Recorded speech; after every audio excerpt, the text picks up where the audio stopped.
up in like 3 business days I know, instead get of it back, 70. you just let me know. I've got it in my wallet, I didn't get back to it.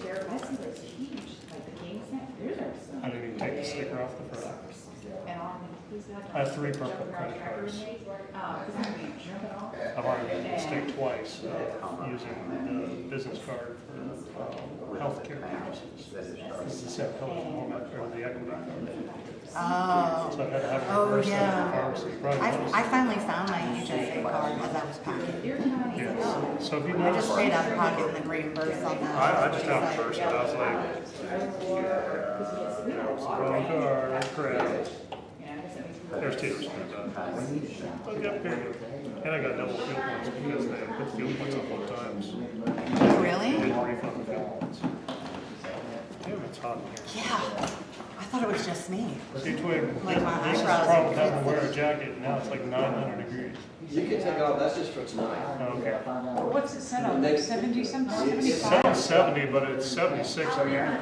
It's set on It 70. has to catch up. Which I said was racist to perimenopausal women. Just making sure it's not. I think it's generous. Set for the.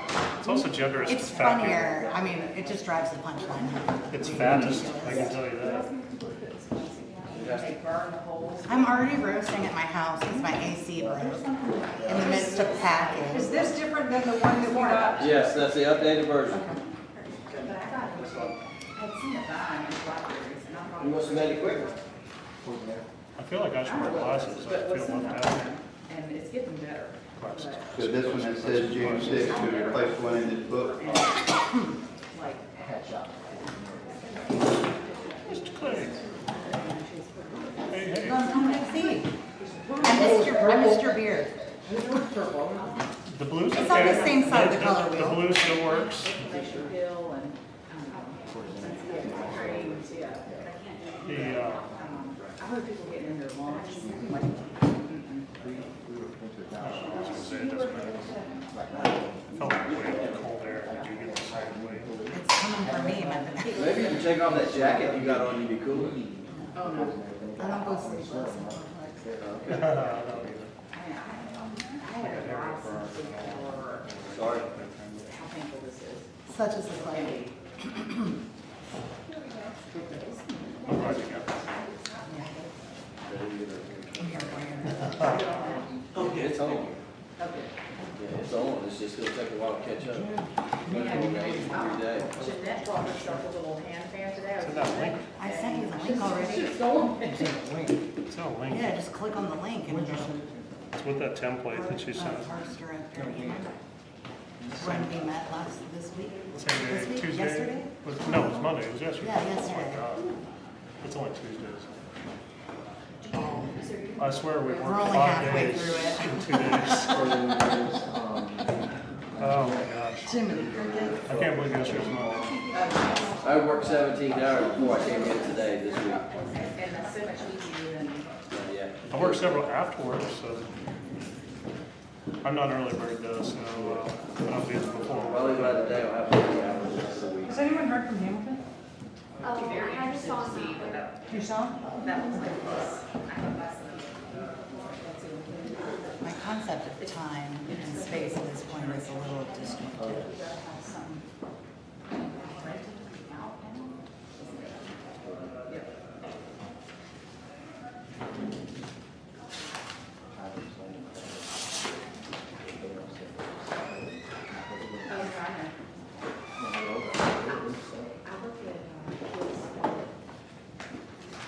don't distribute to their family. And they just get a lot of things, and well, first of all, you're not gonna have to share everything. Fancy, organic. Certified organic call. Hamilton. I heard an old saying about sort of your situation, that shirtless to shirt to shirt. Shirtless to shirt to shirt. So like his parents really helped him have a shirt. And he does everything, but once he's just shirtless. Pretty good handwriting. About a lot of family companies. That's awesome. My usual handwriting, I have it here. Not saying right side. Well, that's kind of like, You know, learn the power of cursive script. you're that, like a little kid. Can be great. Uh-huh.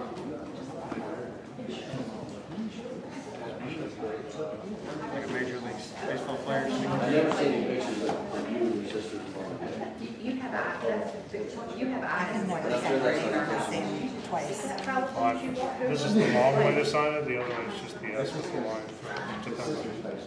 What kind of documentation? I've seen where it looks like they're working.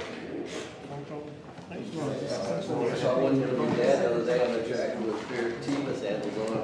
Yeah, I can still get your name in it. That's fine, because it keeps my house moving. Really, he gets that. Well, there you go, skylight. Nothing says good morning like a home full of asbestos.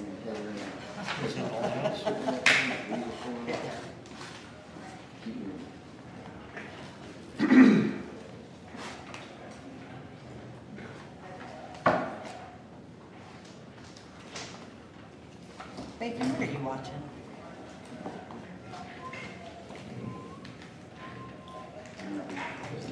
We're all ready, Mr. Mayor, when you are. Okay? And I understand we are live right now. Hopefully we'll hold out through the. I was waiting for it to pop up, I never seen it.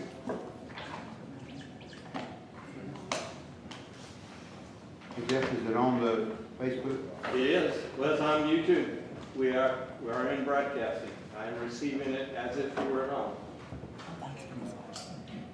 Is that, it's on the town website, is it the town, is it the town YouTube? Yes.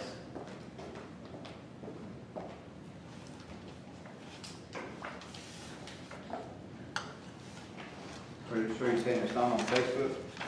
No, it's on Summerfield's YouTube channel. So it is not on Facebook? Correct. We haven't got full control of that yet. People are on YouTube. Is there, can we put a link on Facebook to the YouTube page? So people that I go, didn't know we had YouTube. that's what they There put on is for a the link. last. There is a link on the. It's up in the corner, isn't it? Beside the Facebook link. I'm not sure. I think it- What's that? I'm not sure. There is. Where's the agenda for later? There is usually a link on the agenda to the YouTube channel where we broadcast. So is there one on? There's not one on the special council. What about the regular?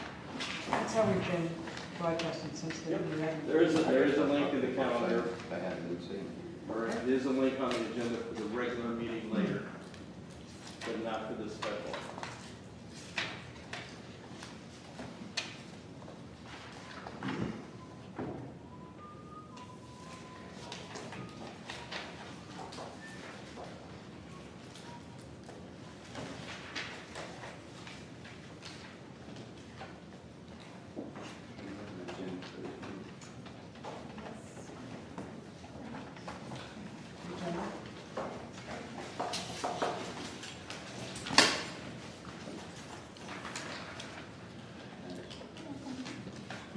We'll go ahead and call our meeting to order. This is a special call meeting to go through our budget and to get to talk to some of our departments and staff. We appreciate you guys being here a whole bunch. So having called the meeting to order, we'll call on Mayor Pro Tem Devaney, if she would, to have our invocation. Okay, if everyone would bow their head, please. Dear Heavenly Father, we thank you for this beautiful day in Summerfield. We come to you today seeking wisdom, guidance, and the ability to make decisions as we serve this community. We are blessed for the opportunity to serve not only this community, but most importantly, you, Lord. Thank you for all our blessings. Thank you for loving us always. In your name we pray. Amen. Amen. We'll begin our introductions. Mr. Manager, would you start, please? Twig Long's town manager. Ashley Anderson, town attorney. John Doggett. Keith Clay. Lynn Williams Devaney, Tim Sessions. Janelle Robinson. John Henry. Jeff Bacon. Leah Rucker, Eric, if you would, just keep going. Okay, Eric Coon, Parks and Rec. Justin Snyder, Planning Director. Jennifer Kelly, Finance. Thank you. Can we all stand? I stand. Pledge allegiance. Pledge allegiance to the flag of the United States of America and to the republic for which it stands, one nation, under God, indivisible, with liberty and justice for all.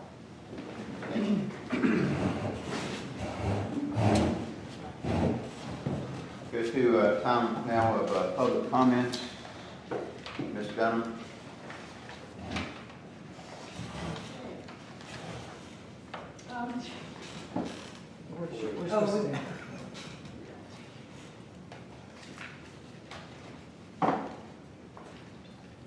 Gail Dunham, 5805 Stowe Hill Drive. I deeply regret I can only have 3 minutes. There's a lot to say. This isn't a budget. It's a spending plan, and we don't have enough money. We don't have enough money. I don't know where you think it's coming from. Congratulations. I don't think that this is going to help you with 801. You're going to grow government, raise taxes, and it's government in the closet. You suppress public information constantly. You run the town like a private company, and you're not telling the taxpayers the truth. This fiscal year, with all the amendments from January on, you should have had a public hearing and amended budget in January for everything that was going on through March. In-house is not saving you money, and the budget process is a question. You got a $10 million budget. You talk about borrowing money. In the past, when the town could not borrow money because you can't put a ball field up for collateral. You got 20 to 21 employees. In January, big scheme, you decided all privately outside of the open meetings that he could do all the in-house maintenance and save money. You haven't saved money. And now we got 20 to 21 employees. I think we just hired another employee, a secretary, who's going to schedule the lawn cutting or something. So I guess, and that was, I don't think that was ever announced. So I don't know how many more people you're going to hire.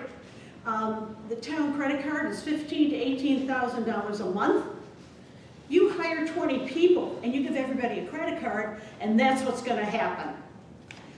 Page 3 on the budget is belligerent and it's lies. Page 3 is not true. You say that the taxpayers are shareholders.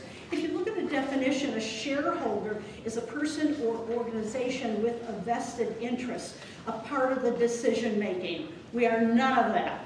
We're just taxpayers. And the act of a business or an organization, a shareholder has participation. We don't have that. And you're going to shut down for 2 months.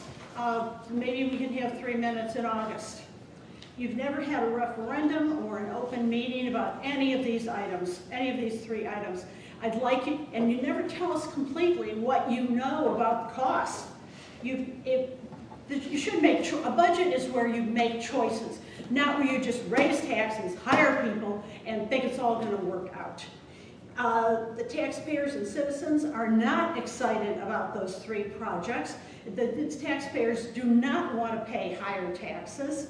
And they care about a community interest, but that's not here. That's really with the churches and with the schools. It's really not with the town.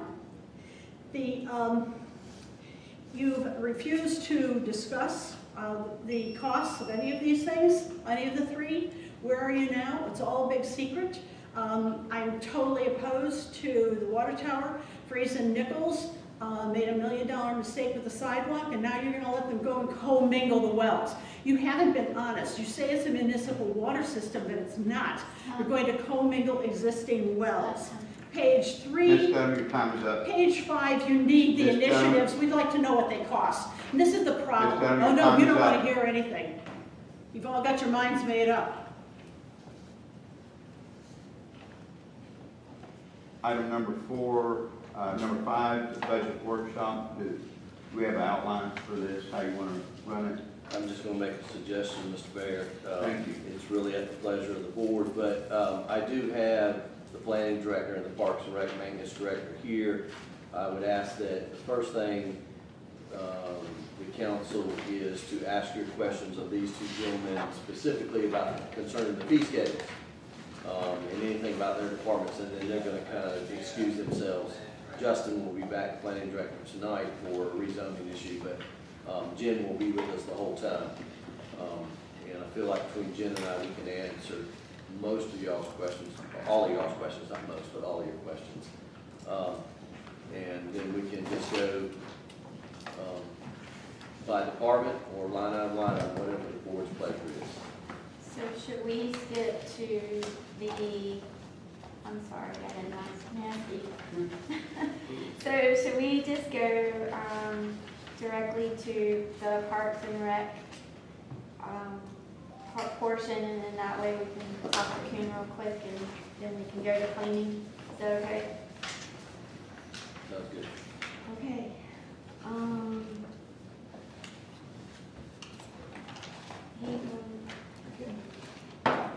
Everything good?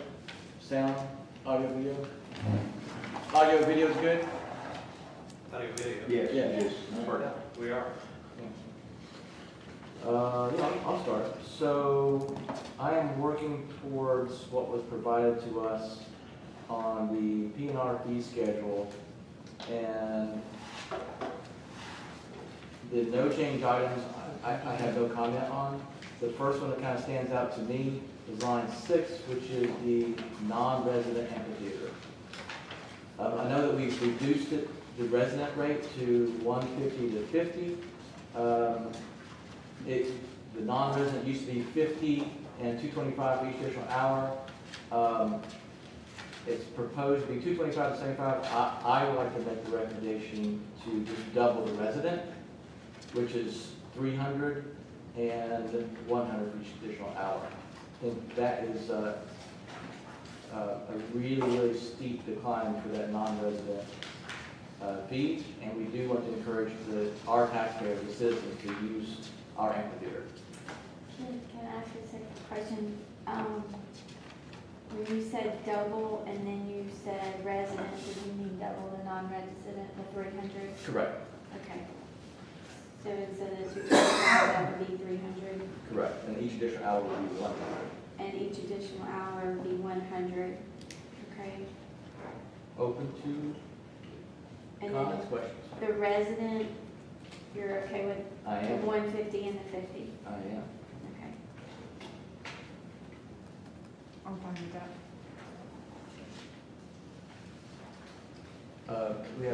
We have staff that's here too, so. How do you feel about that? I think that's excellent. I mean, my worry was just making sure we got it low enough for the resident rate in order to encourage the rentals, which we haven't get in the past. So, with the resident rate, I think that's definitely fair. It's comparable to Oak Ridge. The non-resident rate, I agree. I think that sounds outstanding. Cool.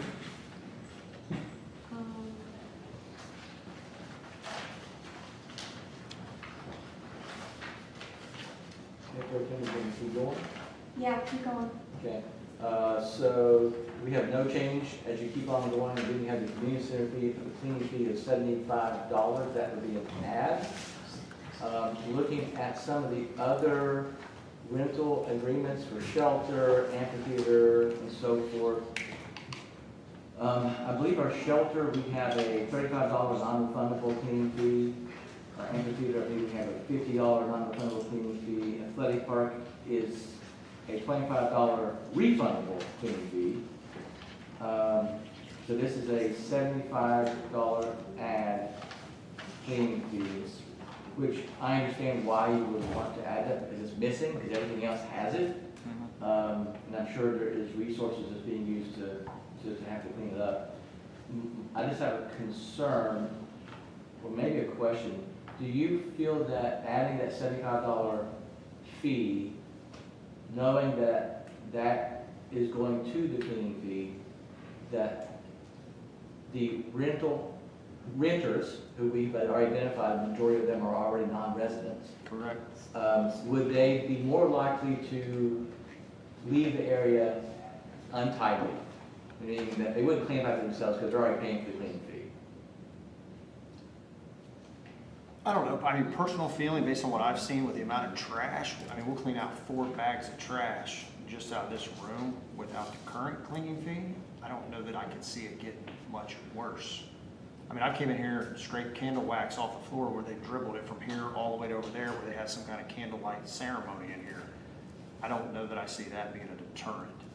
So it's not typically left in immaculate condition? No, it's an 1.5 to a 2 hour cleaning process every Monday for somebody to come in here and clean this building back up. Should we just add it to the rental fee? And raise the cost? Just raise the cost? I think that would be a fair way to go too. Is just Or raise the have cost. another way is have the cleaning fee refundable if you come in and like, wow, I didn't have to do anything, it was great. Well, my only concern with that would be the work that follows behind it on who's going to issue the refunds, the checks, who's going to follow up and check off on it. We're creating more manpower to go that route. Okay. I agree with that. Yeah, I would personally, I would do non-refundable fee. I would look at either raising that rate or having a cleaning fee that's just a flat cleaning fee. It's what it is. Would the form still have, I think it has, there are certain steps that they need to do Well, to they're keep it clean? Yeah, adjust the thermostat, set the trash out, all that. Yeah, and they're usually checked off and turned back into Jeanette, and then I send one of my employees over here for the next 2 hours to clean the building. Okay. So I just pose that to staff and board is just have it a $75 non-refundable, or do we just add it to the overall cleaning fee or overall rental? But this isn't for groups like the more mature men that are here, groups like that. No, not unless they rent the actual building. Okay. They have to be in this room, and then they will be charged a cleaning. Yeah, but that group meets in this room. Talking about senior citizens and stuff, we don't normally have a problem with senior citizen men, do we? No, because usually my employees are even attending that. I mean, that's the honest answer. I mean, 2 of my part-timers are attending them. But yeah, those are no issues. Typically it's the weekend rentals, the birthday parties. Bar mitzvahs, it's everything else we hold in here. Those are the ones that incur the large amount of trash bag usage, paper towels, toilet paper, messing on the floor, mop, et cetera, et cetera. Yeah, it's the large events. So regardless, it's an increase of $75, however you want to carve it, right? So what do you recommend, just having a separate, just, hey, you're also going to say $100 clean fee, or just increase the rent? Or does it really matter? I don't know if it really matters personally to me, just my personal preference. I would say increasing the rental rate makes more sense on my plate. If I was renting myself, I would rather just, it's $150 to rent it, okay, it's $150 for whatever minimum, and I just write my check for $150 and I know that's what it is, and I don't worry about a cleaning fee. But that way,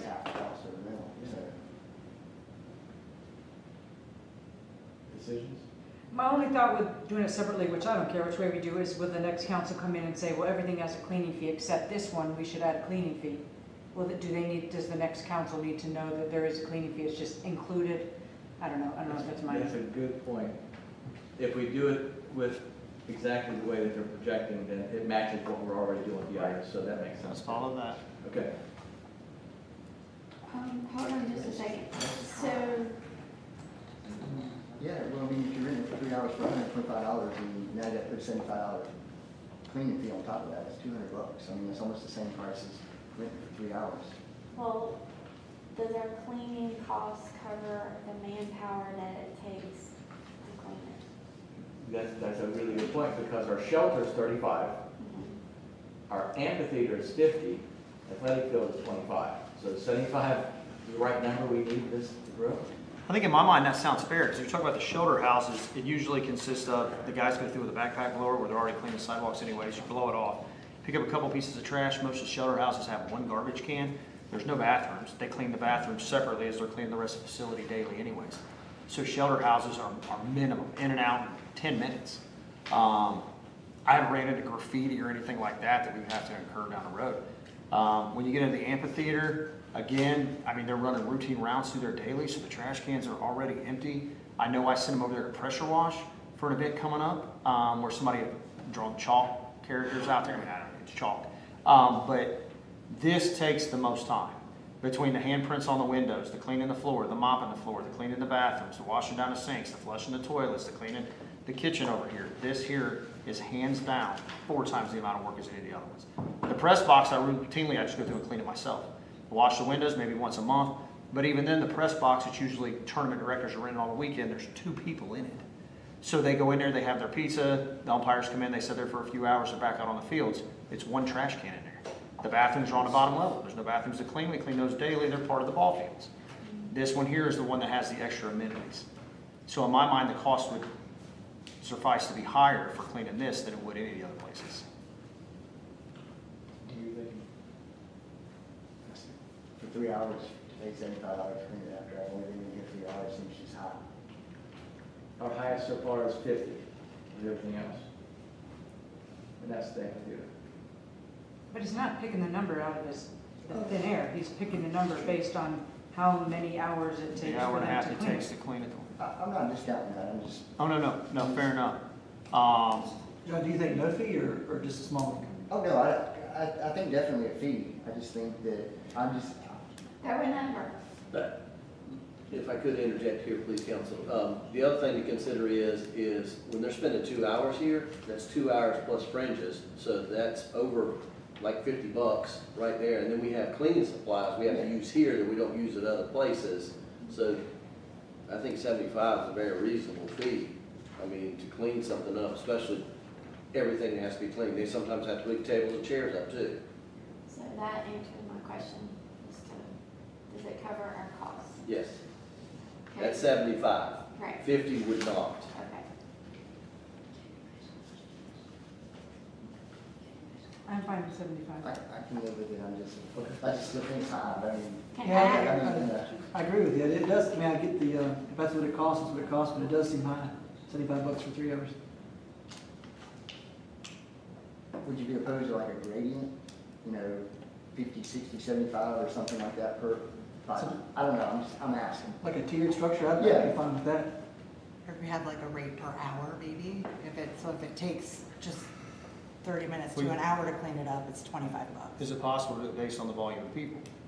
If I'm having a 5-person event, have it at a lower rate. If I'm having a 50-person event, then have it at the higher rate. Yeah, Who's How gonna do you do that police that? without Yeah, us? Yeah, what They if would they have to, when they sign up through Jeanette, they would have to indicate It's what on they. that rental No, application, That I seems think. like it could get complicated. but- that's what, I would rather just either 50, 60, 75 or it doesn't matter, you know, but I guess you could do as much damage in 3 hours as you can in 6 hours. It just depends on what they're doing. Well, do you find that a 2-hour event makes less mess than a 4-hour event? Or do you find that you still have to come in and it takes the same amount of It's the time to same clean? amount of time. It's fairly consistent.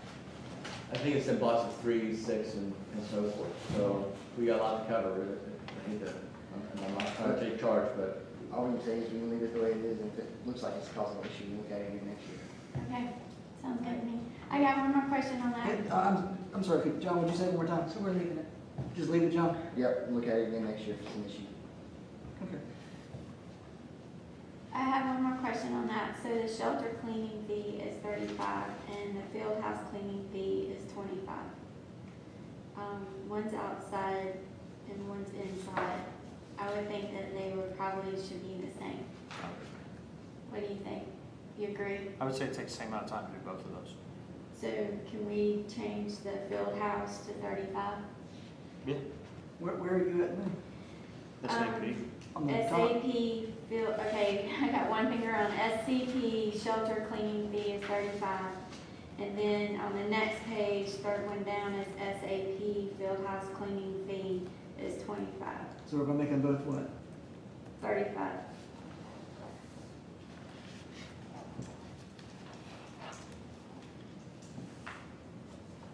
And who is keeping record of these for, okay, James, you're keeping, okay. Just wanted to make sure we can do a lot of talking and nobody had any record for it. Gotcha. Okay. You said field house. Still rolling there? yeah. So honestly, from SAP athletic fields, resident and non-resident, all the way down, it's pretty much a new charges. Not only changing from current, but it's an actually new additions. And so I'm sure we all have questions on those. where you want to start, but Well, it says no charge, and then it goes to the SAP athletic field resident, $20 per hour to $25 per hour. That's your wheelhouse. Oh, yes. So the reason I'm asking for, I mean, on the resident, the non-resident increase of $5 would just be to be consistent with what we have going so far, with the other organizations around us. As you see, you know, Asheboro's already at $25 an hour. Jamestown, they do theirs per game to figure out how much it is. High Point also runs theirs per game at $125. Oak Ridge, the $12.50, I don't know how they get it at $12.50. I know they have 2 fields over there, I don't run them out much. But it's just to catch up with what it's costing to maintain fields. The grass, the dirt, the brick dust we gotta buy, the bases, the home plates, you know, the pitching mounds that I think we just spent, I don't know if Jim remembers the total, $3,800 last fall. One of them's already got a hole in it where they're out there wearing metal cleats on field 3. Every time the older boys spin, they tear it's $800 a mound to resurface those mounds. So it's just adding up to stay competitive with where we're at with other organizations, in addition to trying to offset some of the costs of what repairs are. But that's where the $5 increases come from. If you want me to continue, the tournament rates, now you get into private organizations that are coming in here, money-making businesses that are coming in and running their tournaments on the weekend. As you see, Asheboro is $300 a day, Jamestown charges $12.50 for a day, or $300 dollars, I'm going to rephrase that, $300 per field per day at Asheboro. Jamestown does a one cost of $12.50, but they don't have lights down there. Oak Ridge is $150 per field per day. High Point, first field's $250, and then they do a reduced cost after that for their fields. can I pause just for 1 second? So I know you're doing comparables, which is good. We know where we stand with our surrounding communities. But we truly don't know if that's covering our costs. You'd have to have me have a whole year doing this job to know what the cost of all these repairs. I mean, I can ballpark a lot of what it, like I can tell you it's $800 to have a mount strip to redo it. To come up with how often we have to have that done, I'd have to have more time in this role to be able to break down even what it costs, how much toilet paper I have to buy throughout the year, or how many paper towels I have to buy. I mean, I can tell you it's an extensive amount. To know the total for that a year, I don't know.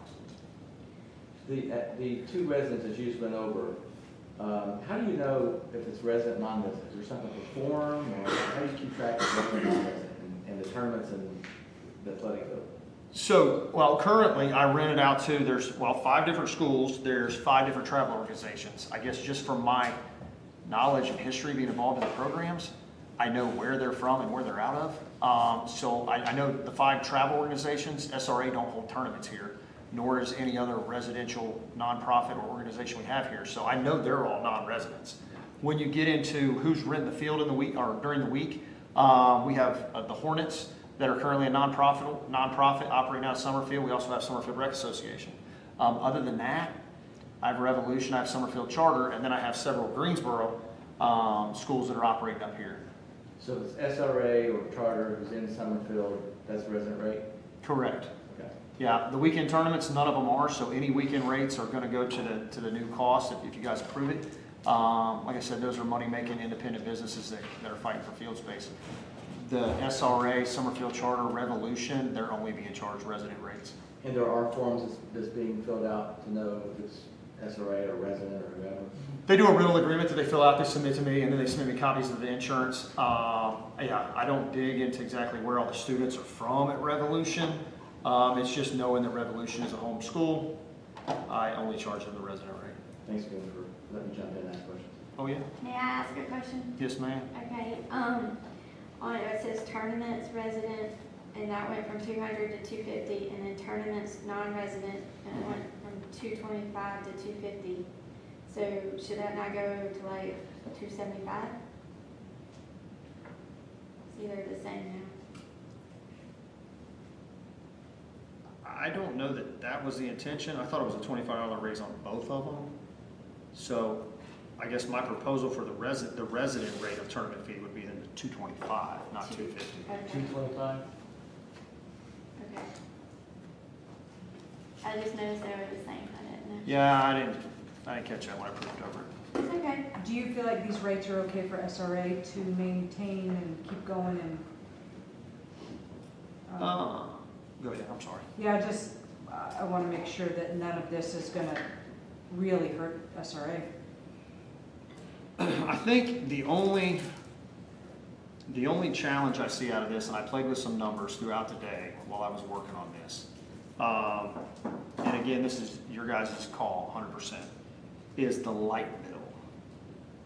The only organization that uses the lights are Summerfield Rec Association. They practice up there Monday, Wednesday, Fridays. Their travel teams have Tuesday, Thursdays. The travel teams on the weekend that are coming in and holding these tournaments, they'll start at 8 in the morning and they're done by 7:30. So in the summer months, they're not using lights at all. So, and I understand the lights are expensive, and I'm sure Jen will reiterate that if I was to say anything different. The lights are expensive, but by increasing the light bill, playing with numbers today, currently the rec is being charged $2,700, and with the new cost that goes to $4,500. The travel teams out there Tuesdays and Thursdays go from $1,800 to $3,000. So now most of those travel teams on Tuesday and Thursday are Summerfield Rec Association travel teams. So generally speaking, Summerfield Rec has it Monday, Tuesday, Wednesday, Thursday, Friday. So you're looking at currently each season, $4,500 is what I'm currently billing in for lights. That's just lights. The new cost would be $7,500. It's a $3,000 increase per season, $6,000 for spring and fall, and we're not counting anything that occurs in the summer. So that 4,500, if I could, just real quick, that you're charging, is that at the 75% that we agreed on earlier this year? No. That would be the full price. I actually have the totals of all of what I've been billing so far, but that would be what you're looking at if they go to 100%. Would be the $4,500. The new cost would be $7,500. You're looking at a $3,000 increase per And season. that's at 100%. That's at 100%. The new rate or 100%? Of the new rate. That'd be 7,500 is 100% of the new rate. The 4,500 would be 100% of the old rate. the old rate. The old rate. Yeah. None of this, yeah. We're not even charging them that now, right? Currently, you are not charging them that now. So it'd be even a bigger increase. So I would propose that we come down on that lighting for SRA's sake, and then look at it again next year and talk to them, get feedback, see how it goes. If we go take it up a little bit, see if it covers our costs, how they handle that and what it does to them, and then consider going up. What do you recommend? Say it again. What do you recommend? Well, I mean, because I added it up with all the, if we stick with the other fees, you're looking at a $5 per hour field increase. You're looking at a $10, and this is if all the other fees suffice, $10 game prep fee increase, right? So there is going to be additive fees to it. And assuming we go to 100%, all of that I think is fine. From my knowledge being over there the last 5 years, I'm working with the treasurer, working with the leadership over there and figuring out costs and what we're spending. I think that's fine. I don't see an issue in that. They can absorb that. The additive light bill is what's gonna, that would be the hard part. So I'd like to keep the lighting at 15 an hour if that's okay with you guys. And that would be the 4,500 number. Yes. I'd like to get it 100% that we told them we were going to go to. And then that's what we said we were going to do. Which is the 15, right? The 100% There was would the be. 4,500 for the lights and all, that'd be, So that'd be the 15. That'd be 15. is that correct? Yeah. Yes. Okay, cool. Okay, sorry. Wait a minute, I thought the 100% would be based on the new budget's numbers. No, No. the current. You're saying 100% is based off the current staying The current, yes. for them next year. Yeah, so the calendar year would remain at 75%, come January 1, we're at 100% of whatever new rates. Mhm. No, 100% of the old rates. Well, for business, it would be over. Yeah, Yes. yeah, 100% of the old rates. So keeping it at 15 an hour. Are you guys okay with that? Yeah. Okay. But what are we doing with the rest of the costs? With- So then for all the travel, we would go ahead and increase the cost to $25 If they were to use it on the weekends. if they were to use it. Yeah. Okay. And that's rare. Okay? But are we going up the proposed fee on the fields and all too? Go ahead. Oh, yeah. So. But that's over the 100% of current, right? Because we agreed when this started that we were just gonna go to 100% of what we have now next year. And if I understand correctly, we're going 100% plus what you're proposing for next year. You are correct, John, that's, yeah. Yep. So So either we go to 100% and stay, like column C, or we go up, so we go from 75% to 100 and something percent, if we go up. What's your take on that with everybody you're talking with? So I've had conversations with the athletic directors over at the schools. They have no issue with it at all. It was actually one of them that brought it to my attention and said that you really got to raise rates. High Point's way overcharged. They're charging way higher than you guys. And he's the one that told me, he said, by not raising the rates, he said, you're just encouraging those that can't get at good facilities to come out here and tear up yours. So he was 100% for, you need to do something to raise the rates. One of the other athletic directors, he was in favor of it. He just now sent me an email today. He's stepping down and there'll be somebody new taking his spot. The tournament directors, of course, I've spoke to them. I advised them that there's going to be changes in the rates.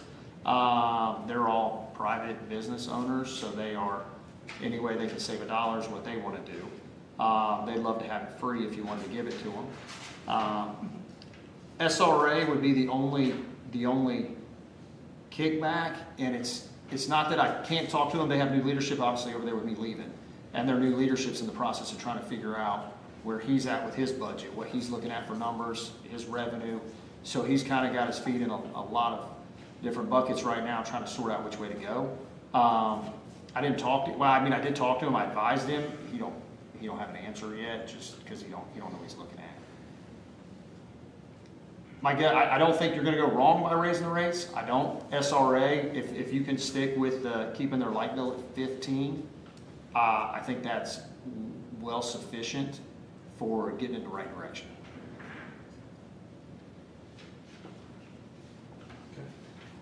So, just to make sure I get it, we would raise the rates, and it would be 100% of the rates for SRA except for the lighting, and we would keep that at 15. That is how I think I've understood it. 100% of current rate or 100% of proposed rate? 100% of proposed Okay, I just want to rate. make sure it's clear that it's. Yeah, that's why I was trying to restate. Yeah, I just- Do you know when's the last time we went up on rates? Or maybe it doesn't even matter because we weren't even charging the rates anyway. Yeah, I don't think it matters. I think your statement to me was correct. Okay. So I'm in agreement to 100% of proposed rates, except for SRA, we would keep their lighting at the $15 per hour. Well, I think the field lighting in general, not specific organization, everything would be 15. Well, we said tournament would still be at 25. Yeah, tournament would be 25, Okay. if they use it, because they don't normally use dark skies. Okay, so let me throw this in to make sure that we're all on the same page, being very consistent. Not only SRA uses Monday through Friday, but so does Revolution Summerfield Charter, who rents a soccer field. They're obviously out there holding soccer practices and everything else, so then I would add in that it would include all field lighting, Monday through Friday. 15, make it goodwill. So we Consistent. say all resident Yeah, there we go. lighting would be $15. All residential lighting, 15. Right, and then all non-resident, which equals travel, would be 25. I don't mind if we do this, just know this isn't what we said we were gonna do, and we're changing what we're, and maybe Coon's had more time in the position, more time, to see the financials, but we're kind of changing course from what our original plan was, and if that's what we all wanna do, okay?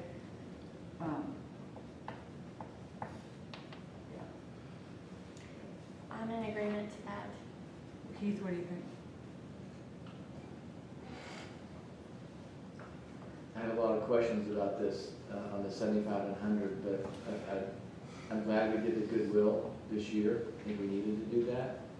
I think I just want to be sure that we are not creating any type of detriment to all the citizens, the ones that put us here, that we are increasing the rates. What it sounds like, a good chunk of what is being rented out today is a lot of tournaments, a lot of non-residents, other than SRA.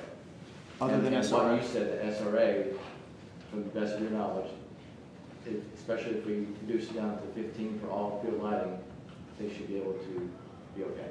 Correct. Yeah, that's 100%. I brought a copy of what I've actually built out this year, and without getting into numbers and everything else, SRA is 1/3. of my rentals over there, out of a large chunk of change that I bill for.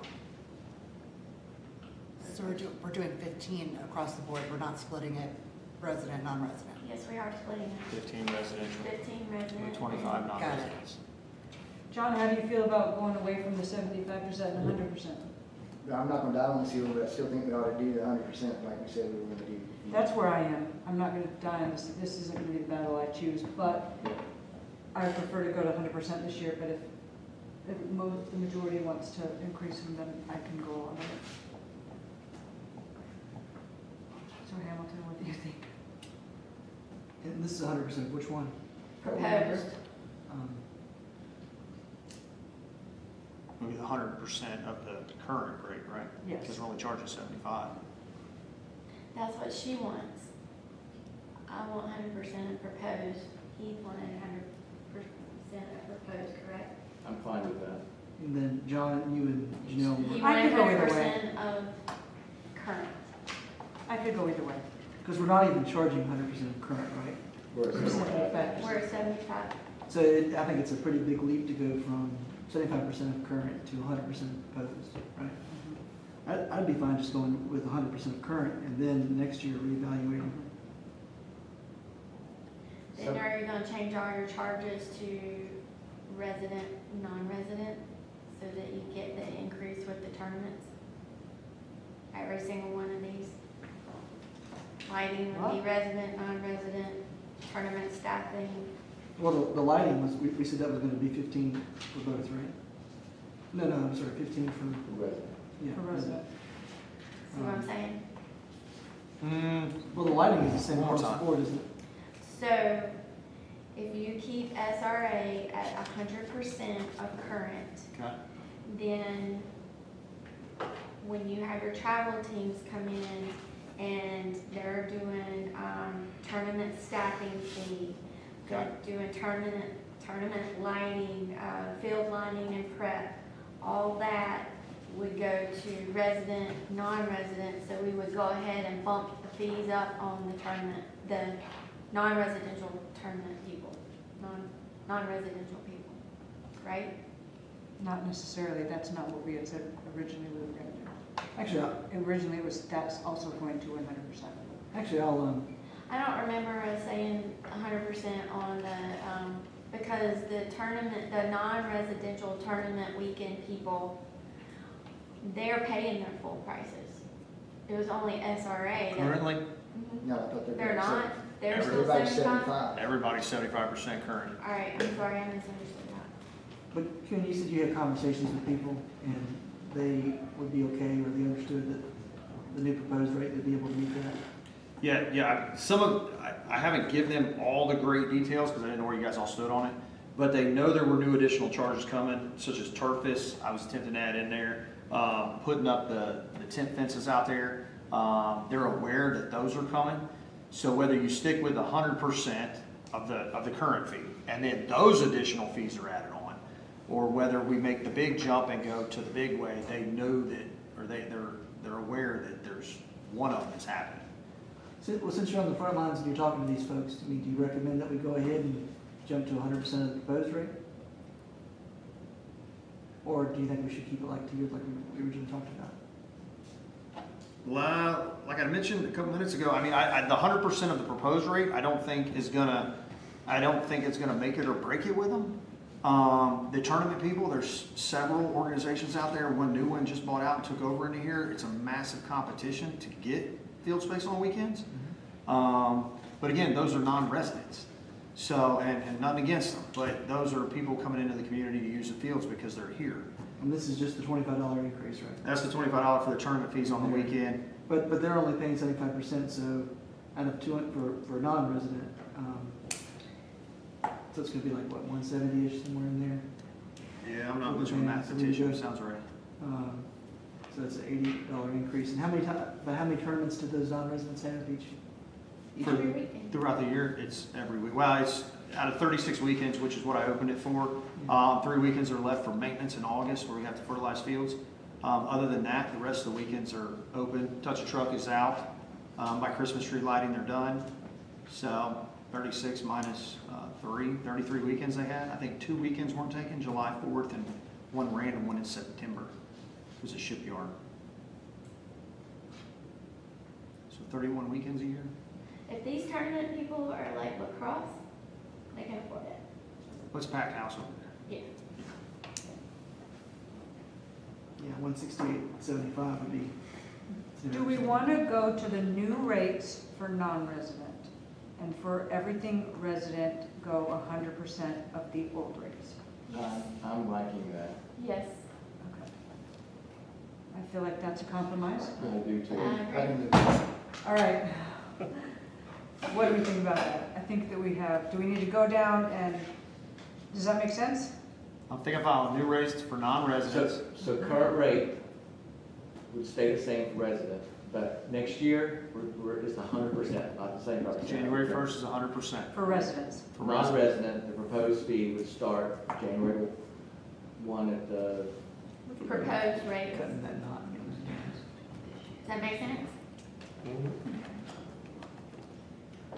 Okay. We would still add tournament, staffing fee, we would add turfus, those new ones that needed to be for residents, even if that's for residents, that still needs to apply because it's something we haven't been charging and needed to. Okay, that works. Are you guys okay with that?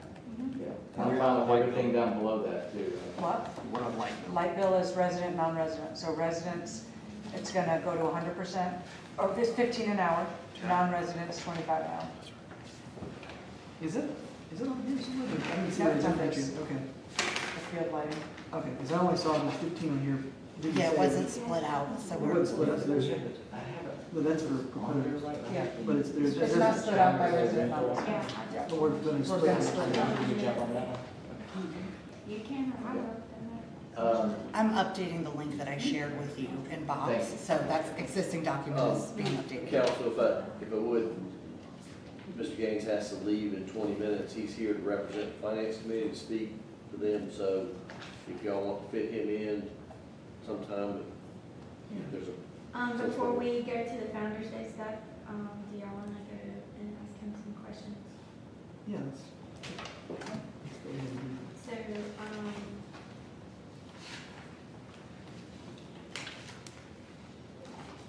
may I ask for your explanation of,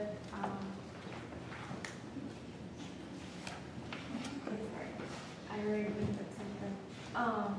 For your explanation of the 5 cents tax, just so that citizens understand what is covered, and how that's gonna break out and what that's gonna look like. As far as just its financial impact on the budget? Right, and what, Because as What- I said, you guys made a recommendation to proceed, so I'm curious. I'm sorry to interrupt. no, that's fine. So for instance, like, if you do, if your home costs $250,000, your current tax rate is $68.75. For the 5 cents tax rate, your tax will then become $125, provided I did my math right. So, I just want to, if you could explain, just so people understand that, and then also that extra revenue that comes in, what it's gonna cover in like 2 buckets. Okay, Say so, services versus what do we do with the rest, and how does that work with us needing to have enough revenue to cover our operational expenses without dipping into anything else? okay. So, I mean, to your first comment, my name's Robbie Gaines, on the Finance Committee. To your first comment, yeah, so we're currently paid 2.75 cents per $100 on our property taxes. So if you were to take, to use whole numbers, if you had a $300,000 tax, your home was assessed a $300,000 tax value, divided by 100, take that number times about 0.0275, and that's the current piece you pay for the town of Summerfield for taxes. Raising it to 5 cents, it's a 2.25 cents increase on 100. It, you know, when you kind of look to your map, right, like in the grand scheme of things of your overall sort of, you know, Guilford County property tax bill, the town of Summerfield is still very, very small. I think the current fire tax is 13 cents, something like that. Right. So it's like 5x our you know, our current sort of tax rate is expanded. So there's sort of two pieces to the 5 cents recommendation. One, there's this study bill everybody's aware of, 801, and we had Mr. Joyner come out and was explaining sort of the legislators, the concepts there as far as the updated regulations in 2000 that require new towns to have a minimum of 5 cents, right? So from a finance committee perspective, when we look at it, one, we look at what the impact of raising those taxes are, and it equates to roughly, and I'm gonna estimate or ballpark, but it's like 440K of additional revenues for the town. So for the next fiscal year, increasing the taxes from 2.75 to 5 cents equates to roughly 440K additional revenues. Okay. There, you know, as part of that, there was the recommendation of implementing new services to also potentially meet the updated, you know, regulations as far as the services required by town charters for new towns. As it stands, and I haven't seen the updated budget, but at least the last budget that the finance committee reviewed, those the three recommended services would represent roughly $90,000 incremental expense to the budget. So it's 90,000 on a 442K increase. So it's about 20%. The new services represent about 20% of the proposed incremental revenues. The other piece of that, and there's two things, right? So when you look at your budget, we could debate the semantics of operating versus, you know, capital, whatever. But if you look at total revenues versus total expenses, really back into perpetuity, budgeted spending has exceeded budgeted revenues. It's really as far back as I can see. And so that doesn't necessarily mean that the town always spent more than you know, like than was budgeted.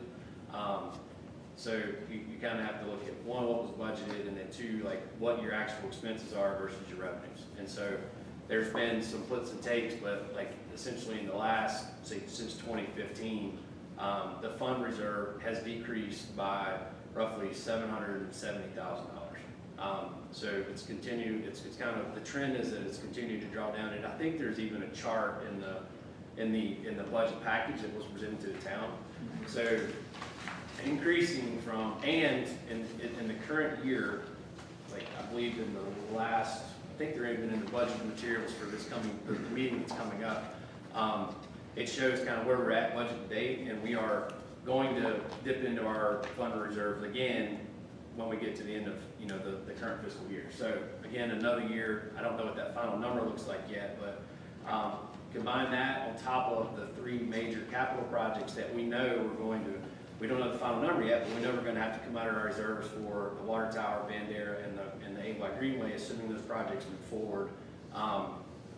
The finance committee felt that it was the sort of fiscally responsible thing to do to support increasing the tax rate to get us, one, not only compliant with you know, the updated regulations, but also to help support and maintain our fund reserve. So does that help kind of answer the question? Yes, thank you.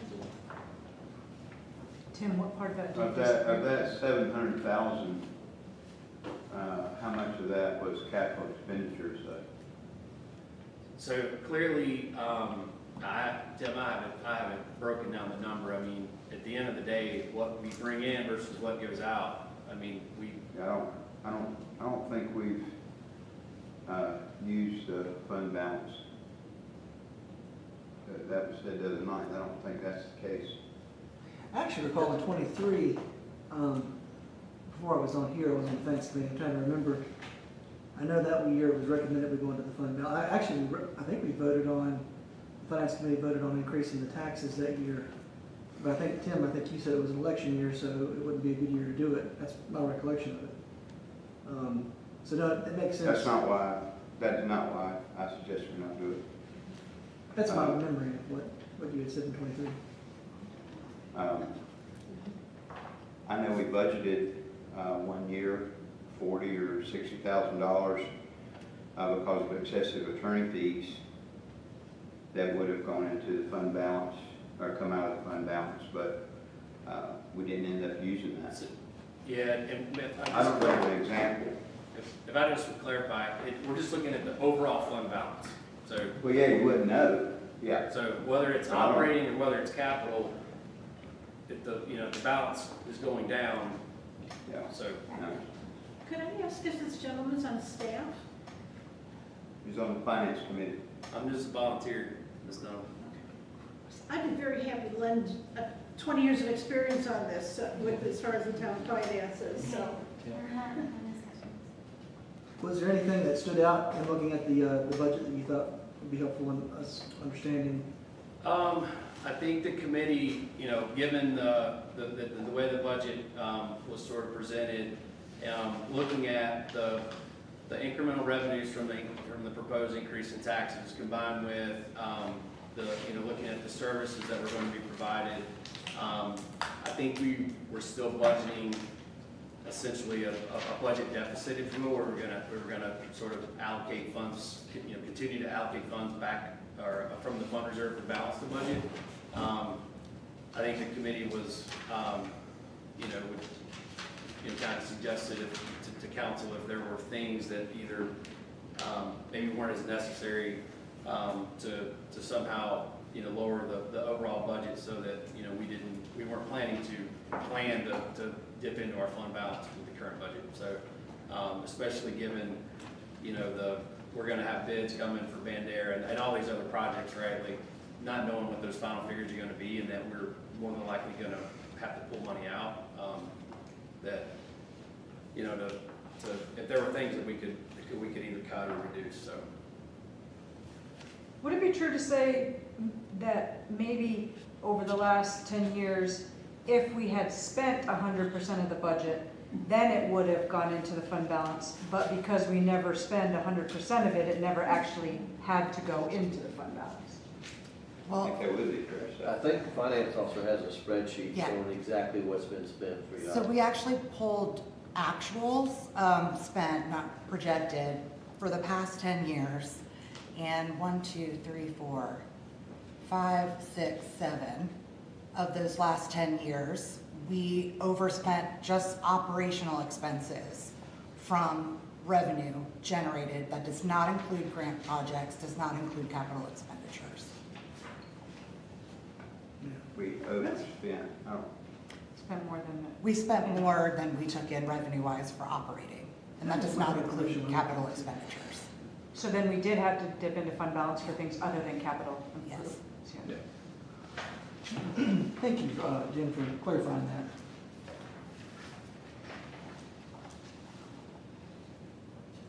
Spain, I have another question for Mr. Gaines, it's unrelated to the tax. No, I'm good. I really appreciate him just explaining that so that the citizens and all of us can understand how that's going to work.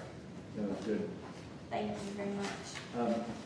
The April Finance Committee meeting minutes has a recommendation for a Bandera house of $700 per month. How do we get to that number? There was fair market value discussion there, but I was wondering how we get to that number. yeah, so that number wasn't necessarily a number that the finance committee came up. The question really was, does the finance committee support an increase in rent? I think the current rent may be $500 a month, and whether the committee supported. So we asked some questions about what was market value, fair market value on the house. We asked some other questions about contractually how the lease is set up. And so ultimately the committee supports the increased rent. It's up to council to decide what that number is, but we feel like the current rate is entirely too low. Okay. And I believe I got an email from you kind of supporting that? Yeah. So, and I just went with $200 because I do understand we're loaning it to a fireman who's a single dad, who is doing some repairs on the property. So I certainly didn't want to, a fair market value estimates is a dramatic increase, but I just used 700. It's a very reasonable, modest increase on the monthly rent that I didn't feel would break the bank, but I was just using that as a projected amount.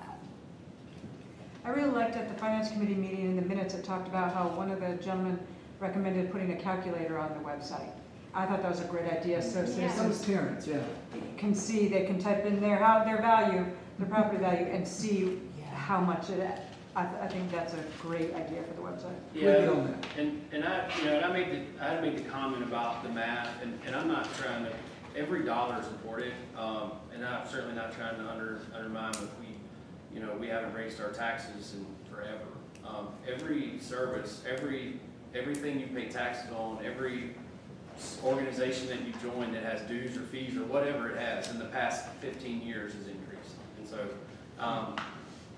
Mr. Fuller made a comment the other night about, you know, the Guilford County, you know, increasing our tax, tax values on our houses, increasing our assessed values, and while that is true, you know, we just given the, again, every dollar is important. I'm not trying to bring that, but the true tax you pay to the town of Summerfield on your total tax bill is very small in comparison to the sort of totality of your overall tax bill. So, again, we're paying, you know, 5 times more just in fire support. So, roughly. I'm going to be the most hated person in Summerfield. We shouldn't be raising taxes, but. No, I appreciate you coming out and speaking for the finance committee and again, just explaining it in layman's terms. And of No course, offense to you financial gurus. and of course, you were looking at this too under the lens of, was it Mr. Joyner, talking about the increase. And the whole goal is to, if we're going to raise those taxes so they won't be really raised later on, right?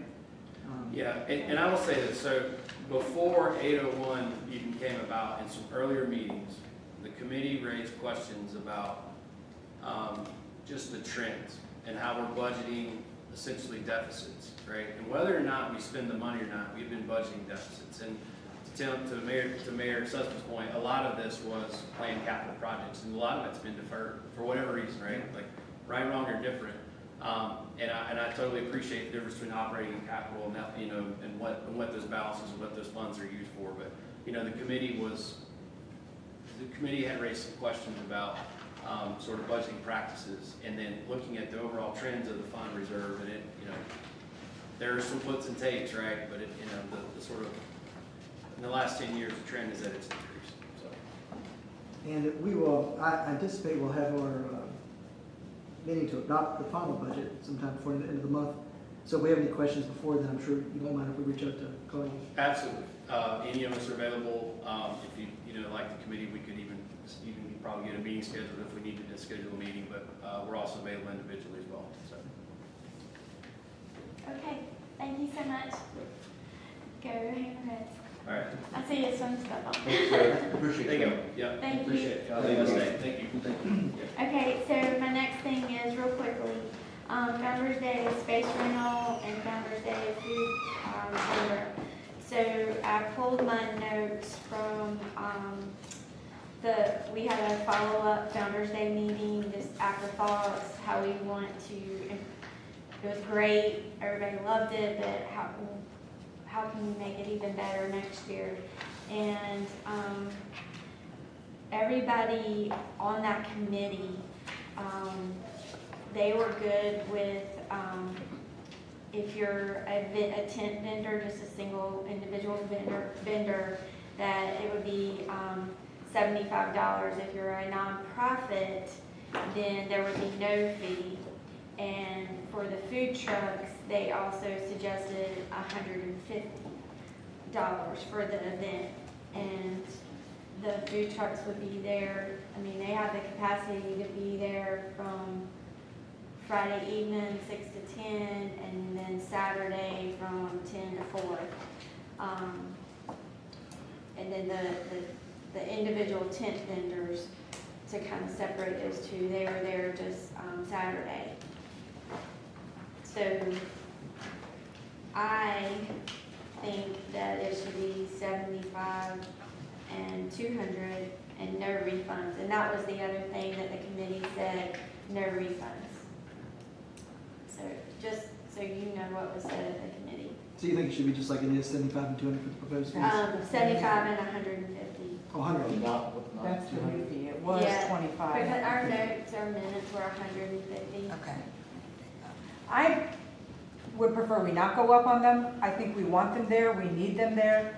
I have a friend with a food truck, and I asked him when he goes other places, and like I specifically asked at Summerfield Farm, they don't charge them and they don't take any of their money, like a percent of the profit. I would prefer we stay at 25 for the space rental and 50 for the food vendor, and not increase prices. We already made more this year than was budgeted anyway, even at the old rate. I'm inclined to agree with you, and just forget about the fundable part of it, whether you show up or not, it's 25 and 50. That one kind of stuck out to me. I asked our town manager about that, and I said, what is our expense for having a space there or a vendor truck? And really, it's next to nothing. So we want to encourage them to come and not price it out of them not coming. So I'm open to that being higher, but I think where we're at 25 and 50, I'm concerned that 75 and 150 might be a little bit too high for somebody who wants to, sell their jewelry or whatever. It was brought up at the meeting where there are some events like a Founder's Day where if you have concessions, a food truck, they pay a percentage of their intake. I don't know a lot about that. I just know that was part of the discussion. I think if you didn't like the 75 and 150, which is what the committee wanted, that's not me, that's committee wanted, then I would go with the 50 and 100. Nothing refundable. I don't think that's too much to ask. And Jeanette had to turn away food vendors, and it's a first come first serve. And if you have Why can't we euros and you have why can't we have as many food trucks as want to come? well, there's a thing, we rent out a space to put That parking everything. lot. There's not enough room in that one area to, And we can't let them line up on Summerfield Road across from the rides? well, the next parking lot is handicap parking lot where the eye doctor is. That is where we have handicap parking. I can't remember what's at the next parking lot, which is, Why can't they be on the road then? Dove. Why has it got to be in a parking lot? well, I don't think on some of those banks that it is feasible to have those, like, because you have that ditch right there. To have them on the road? Mhm. I'd have to go back and look at the lay of the land. I think part of the issue we have with the road, Ms. Brown, was the sheriff's office had us, that food trucks came in Friday night, they parked, and then Friday night, we opened the roads back up for travel to go through. A lot of the food trucks stayed stationary the entire weekend, so it would be a massive inconvenience if we had a slew of food trucks that all now got to get off the road so we could open it up for the sheriff's office to clear through the intersection. I guess why we were forced to use parking lots instead of roads. Why would we limit the number of food trucks? Well, it's just because that parking lot where the food trucks were is a smaller parking lot, it's space. I mean, Just they space. have them lined up all the way around. Yeah, I know, and I think more food trucks would be nice. But, yeah, I think 50 and 100. I mean, 25 and 50, I'm sorry. I'd prefer not to increase it. She's turning people away, so I don't think the fee's scaring them at all. I really don't. But it doesn't cost us anything either, right? Well, you do have manpower for people Jeanette, I know for sure, goes out there and she makes sure everybody's staked off and she makes a map and you're in this spot, you're in this spot, you're in this spot. Because this year we had somebody show up who was selling funnel cakes and they were supposed to be doing, or we thought they were doing something different. And one vendor got really hot because they're the funnel cake person and we had to go find another space for that one. So just based on what I know in my experience, I think that if you didn't want to go all the way to 75 and 150, I would do the 50 and 100 and do no refunds. It's too much paperwork for everybody. You do have staff going out there and marking. They mark where the tents go, so everybody's in their space according to that map. Is this just for Founder's Day, or we just include? This is just for Founder's Day. All right, so the rest of you guys, what do you want to do for the price? Let's roll. Oh, I don't have a problem with food trucks. The vendors, or the, space rental, some of those people are selling stuff for cheap. I mean, $50 is a lot of stuff for them to sell, so they're keeping them. Sometimes the margins are really. Yeah, the food truck, and I understand not putting them on the road because of the parade. I mean, you run the risk of hitting it in the parade and whatnot on the road. Would you be okay with 25 and 100? I can compromise. 25 and 100 for what? 25 for the space rental, 100 for the food vendor. Nothing is refundable. No? Are you okay with that, John? Hmm? You okay with that? Yeah, I'm fine. Tim? Sure. Alright.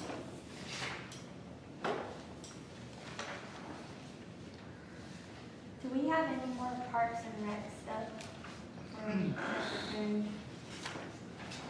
Thank you for all you do. Thank you for being out there. Please thank your staff I will. for all they do. Oh, no, I appreciate it. It's looking amazing. Yeah, it looks, Look at everything's that. looking good. One step at a time. And people are saying they can tell a difference. They're liking it. It's excellent. I appreciate y'all. Thank you. Yes, sir. Okay, right quick, will you tell them how much you've billed this year to date, just the total number? The exact number? How much is what, Bill? Before the 75%, the total should have been $37,601. Following the 75% is $28,640. That's how much you've billed so far this season. If we'd been at 100% rate, it'd been 37,000, but we're at 75 for y'all's direction, 28,000. What was that compared to last year? Last year, the grand total was what, $8,400? How much? Yeah. Are you serious? I think it's in your, I think it's in your packet. I think it was $8,400, I think is what it says in there. But there was a lot of trade-offs too. There was people taking care of the field. That's where people Sure. were gonna help out and everything else. Income stuff. Yeah, it was, the buddy system in order to get tasks accomplished without staffing. Yeah. But I will tell you that one of the things is having the maintenance department is that Gooch, he got up at 5 a.m. one morning because it rained all night to get the fields ready so we could rent them and keep them rented. So it made the tournament go that day, so it is working, so. Okay. Yes, sir. I appreciate you guys. Do we not have that for that? I have one more question. I don't know if we Go, can hold cover on. is there a training and travel per diem for Parks and Rec? There is. And There is? Yes. I have that folder on that. Oh, you got that covered? I've got that one when y'all, we were trying to get through the fees so I could get these two department heads. Okay, Dismissed. all right, then we can take care of that later. He's got the. City manager's got it covered? Yes, sir. All right. Thank you. All right, so now we're gonna go to planning. Plan. You don't have to. I'm gonna throw out there that I'm okay with everything except I'd like to take off the annexation amount or drastically reduce it. I agree. Let's reduce that, and at least cut it in half. I think there should be no fee for, if you're wanting to come into Summerfield, I think there should be no fee. You may want to at least cover your attorney's costs So, on annexation, but, my fee is built in already with salary, so But I think annexation's got, recording fees and some other things involved, so we probably at least want to cover that cost. What would you recommend that be? So typically recording is 26 a page. Depends on how large of an annexation it is. And then, you've got the attorney's hours on that chart there. It was Typically, 12 planner, 8 attorney.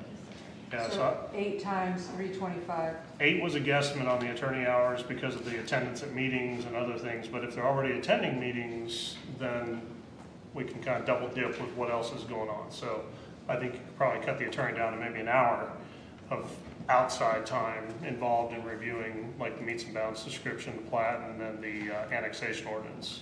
So 325. So I would say 320, I'd say probably 350 because of the recording fee. Do you guys want to do that or keep it at 0? And if you look at like Morrisville's at 360, and Garner's 200, Oak Ridge 500, I mean, it puts you pretty much in line with all the smaller. So 350? I say no fee on annexations. I'm fine with that. I'm fine with that. Easy. Welcome, Summerfield. Are you guys okay with the other prices? Or do you want to discuss any of them? Is the variance and the sub, are we pretty firm on those? If those appeal from 1,500, because we're jumping up a astronomical amount. I understand, I can read the columns, how much they cost. Yeah, we're pretty far under on both of those. Those are significant amounts of staff time because they're both quasi-judicial hearings, which is a whole different animal. So we have to prepare testimony and case information, just like a court case, basically. So it's substantially harder to do those two than it is to do some other things. So why is our competition so much lower than us on those? Because we're going up 1,500, our comp is way lower. So typically, so I can tell you part of the reason why. So some of these, like, I'm looking at the appeal. It's 300, we're saying 1,500. All of our comps, except for Cary, is much lower. yeah, I don't know why they're so low because an appeal is a significant amount of staff expenditure. I mean, it takes hours and hours and hours to do appeals. It's not just that they fill out a form and then they come and ask for permission. That's not how they work. We have to actually prepare like a full case docket for an appeal, just like we would a variance. So in my opinion, they're far under where they should be. I think the bigger cities have a better grasp of where the appeal and the variance should be. I can tell you why Stokesdale's so low on everything is because they use Guilford County. So their annual fee to Guilford County is $25,000. So really they're making money on everything they do, basically.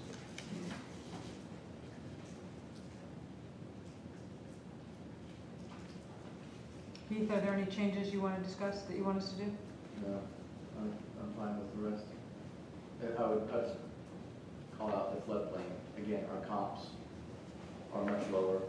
I understand there's engineering involved in that, but with 500 now, 7 now, and our comps are just, we're not in line with them. So a lot of them have their own in-house engineers. And we contract out, we have an hourly rate that we have to pay. So in order to cover that hourly rate, That makes sense. and they're going up just like everybody else on everything. That makes perfect sense. Thank you. I'm ready to hit the big budget. Okay, All right. thank you. I'll see you later. You got it. I'll be back. I have a salad waiting for once. 6 o'clock? Thank you, Justin. We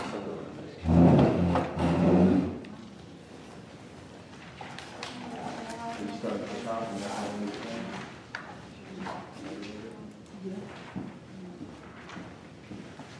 So Jen is running the total, so as y'all add or subtract anything, she'll be able to give us that end number, whether we have to look at appropriating for fund balance or not. We need a big ticker that like. Yeah, right. Click, click, clap. Tell us where we're at. It's gonna take me a minute to figure out the changes with the fee structures that were just approved, so that, I got you. that won't be done in real time, but everything else will. I don't think it was any real major changes, So, quick question for you, Jen. In 1010126, contract 2025, we're at no previous current day. Well, it's, because it's by tax year, so the line right below is for the 2024 tax year. That's what I thought, just want to make sure. But fair question. Okay. And for, and I don't want to go too fast for council, for the 1010406 under fees miscellaneous specific code enforcement revenue, it's 0, then 2000, 0. We're taking it out. Where is that? It's line 51. If you, oh, I guess you can't see the numbers in the slides. Yeah, I can't, well, but we can on the link. Yeah, well, why is that 0? We just haven't generated any in the past couple fiscal years. It is our goal not to fine anybody to get them to comply without fines. It's been projected, but so like in the, this middle column, that's what we've collected to date, or as of June 2nd. So $0. In previous fiscal year, we collected $0, so I didn't see a need to project we would make money on code enforcement. So That was my only those- rationale. Well, because the note says something a little bit different, because I understand what you're saying about fines, but the notes say no code enforcement due to lack of personnel to complete the work. I think that was Guilford County or something. No, We used to have a contract. And there is in the proposed budget here a contract for code enforcement, but again, the goal of code enforcement is get them to comply so it doesn't get to the fines. We have not collected, the trend has been, we have not collected money for fines, so we're trying to be conservative in our revenue projections and say, hey, we're not gonna collect anything in fines because we're gonna get everybody to comply before we get it to that.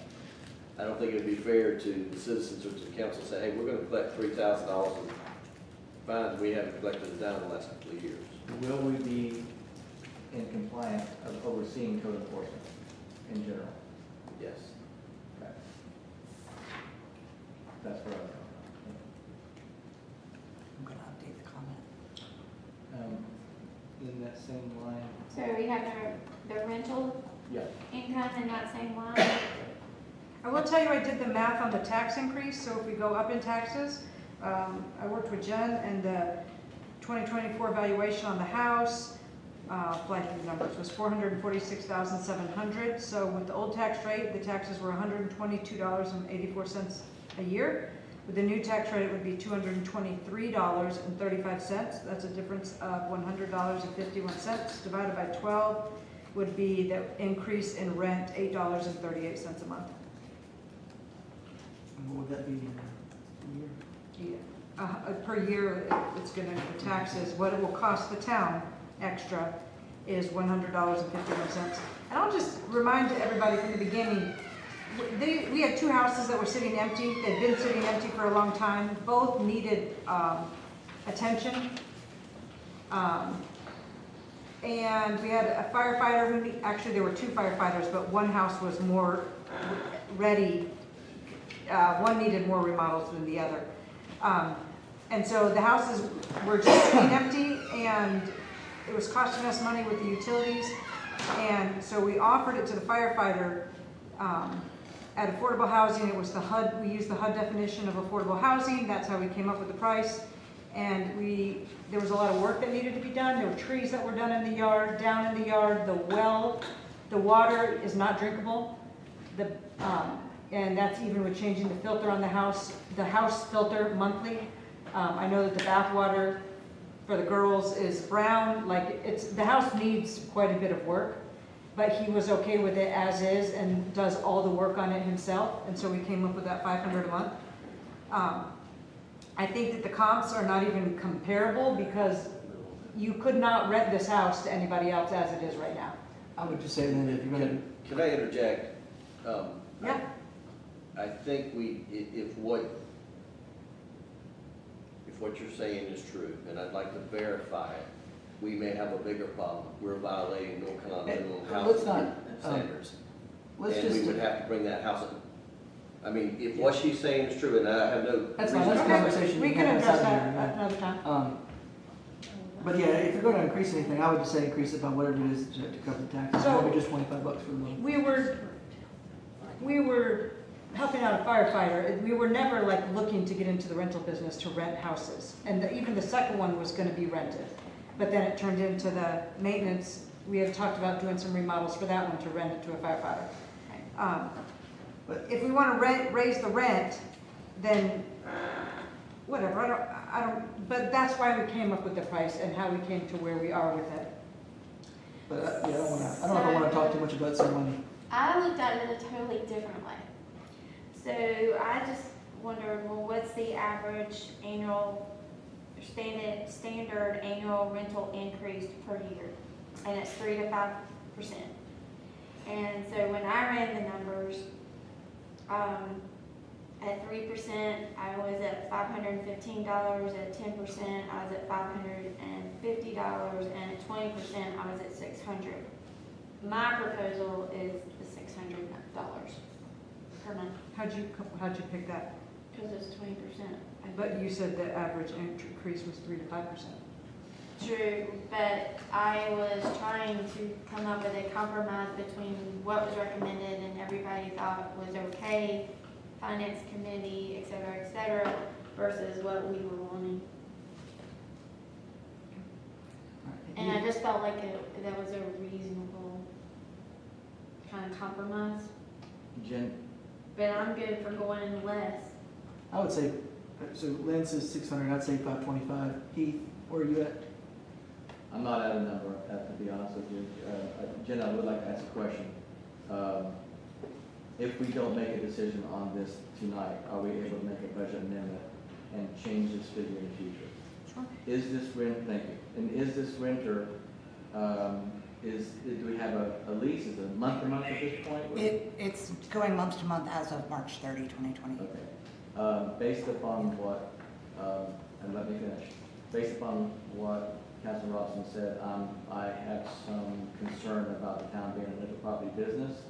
I want to be sure that we are abiding by the appropriate recommended standards for leasing such, whether it be HUD or any other type of property rental. So I would say my recommendation is change nothing. Let's get that answered first. And then if we need to make a budget amendment, we can.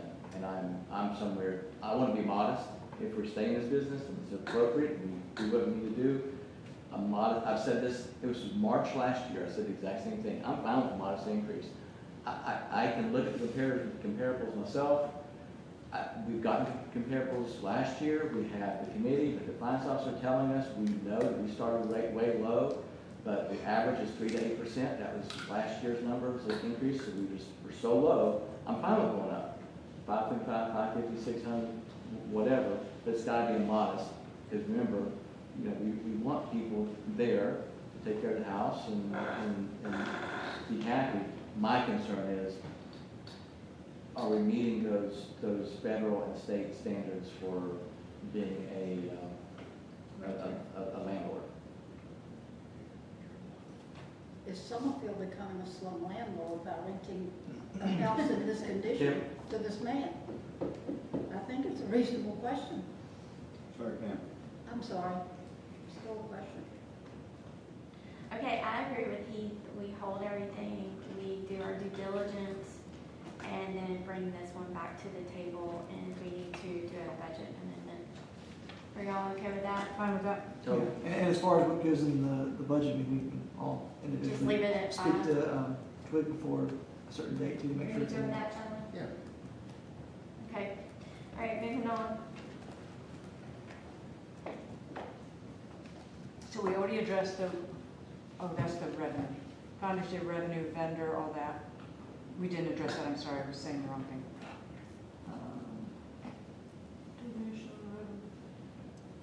Are you guys all good with the one? yeah, One I'm zeros? good up I'm until going the down governing the board. list.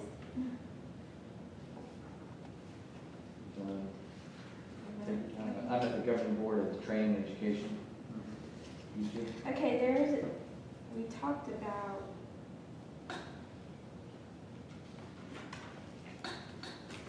can you just explain one line item to me, please? It's 1010701, transfer from undesignated fund balance.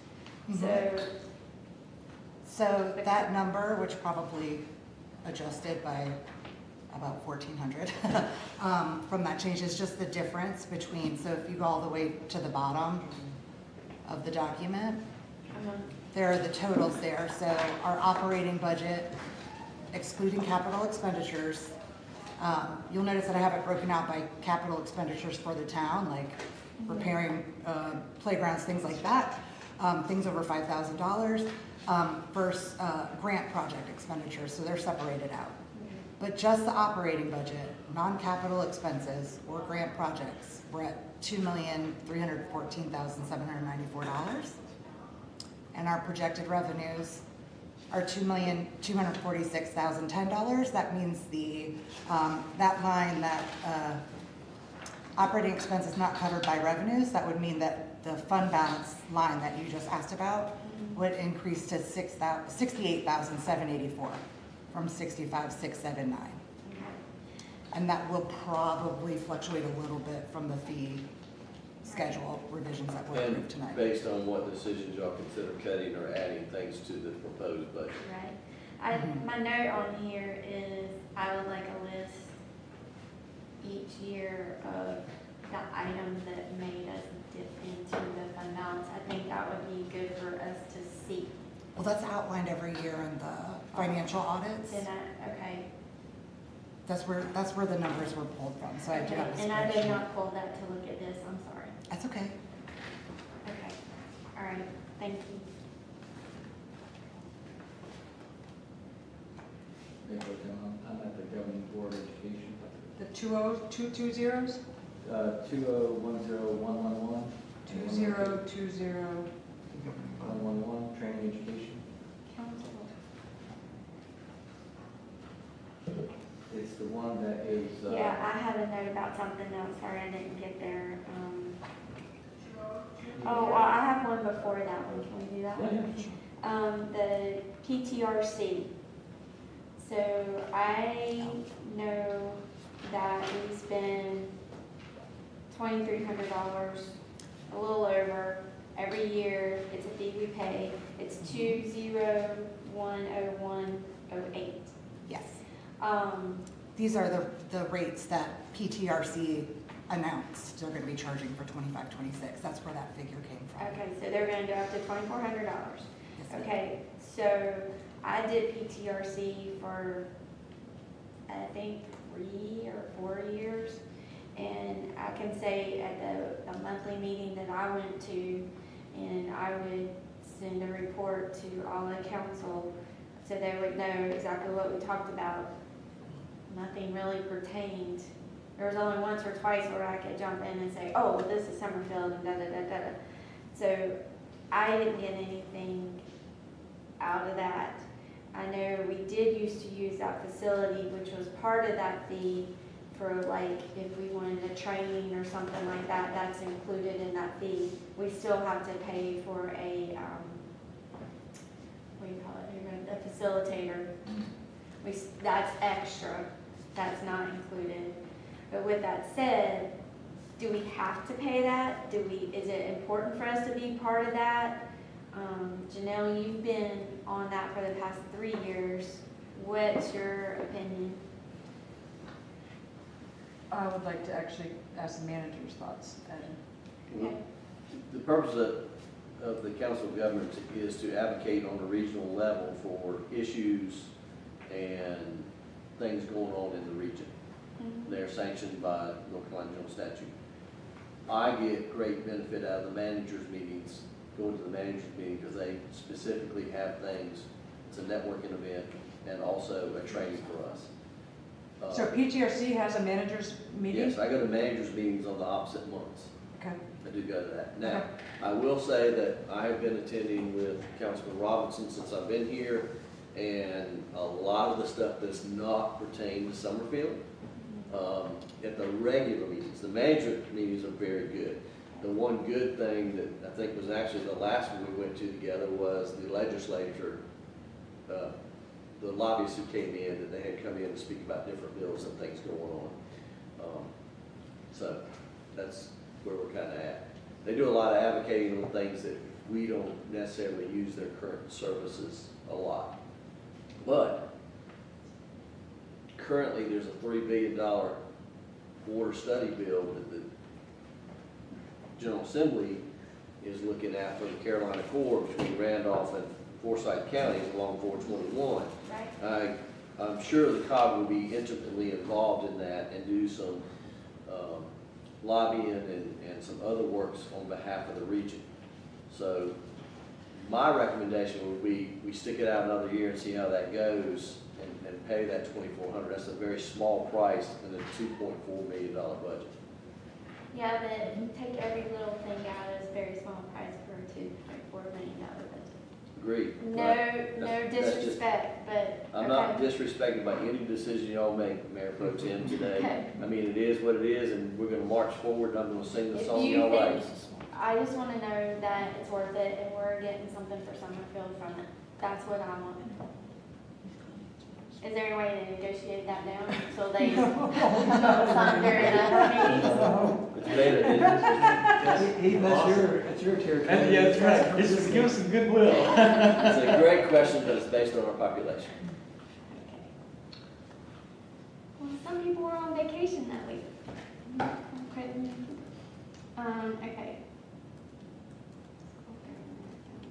Okay. Okay. 2010111. And 1, 2, yeah. So 940 was the fiscal year previous total. Current budget is 3,000. We've not hit that as of yet, as when it was printed. Is that the training, education, Yes, and per It diem? is. And Sorry, then- my numbers have changed because Janelle caught something weird that I fixed them. But between the budget actual reports, some of the account numbers on the budget proposal weren't the same. So I think it'd been like. So a when you say the carryover. number, tell us the words. Yes, afterwards. please. Thank you. Okay. I think But there are found about you. 10 of them. Yeah, training, education, and the How much government. have they spent so far year to date on training, education, and per diem to the government? As of June 2nd, it's training and education, 2,840.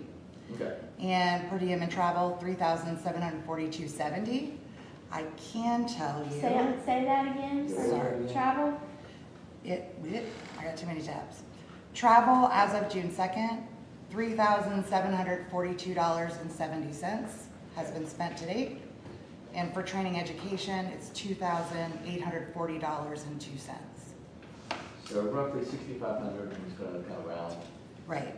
And And I know that there were several, I think I have a breakdown here for you of the trainings that were anticipated. No. And that doesn't include the Yeah, I checks don't that have it. has not been signed. I know I saw 1 mileage reimbursement I signed for one of the council. Yeah, so there's another couple hundred outstanding. as much as, I think we should all try to get as much education as we can, if this makes us better at what we do serving our citizens. It does seem quite high compared to even our current usage for this year. I don't know what that number is, but I don't think 20,000 is probably the number we want to lay out on here. I agree. Do- Is there a certain percentage, like, in training that companies to jump from one year to next year? I'm not in the corporate world anymore.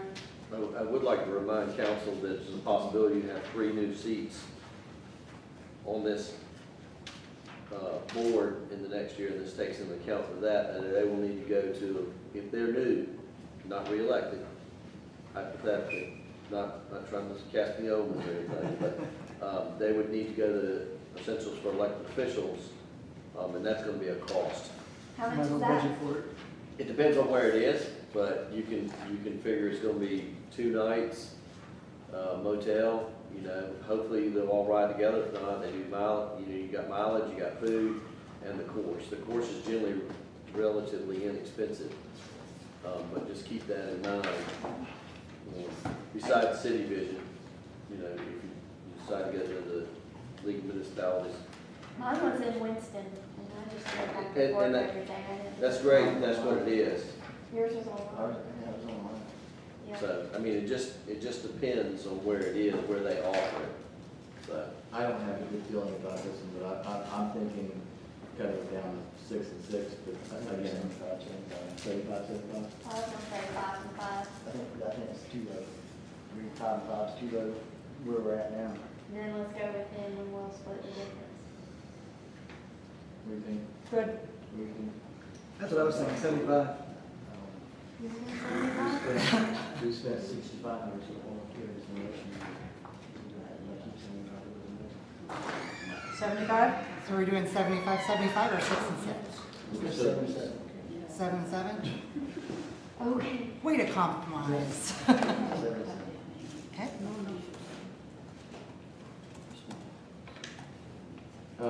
On just a few lines down, Jen, that strategic plan development new, and in the notes it talks about de-annexation, and it seems like it's jumping around a little bit. Well, that was the line item that you had budgeted for the de-annexation campaign.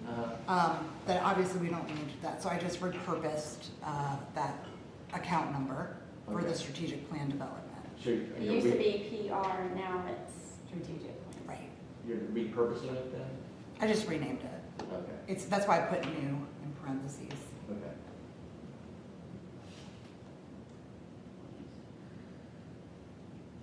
But why there's a previous fiscal year and a current budget, it's because it was the de-annexation campaign line item. Okay.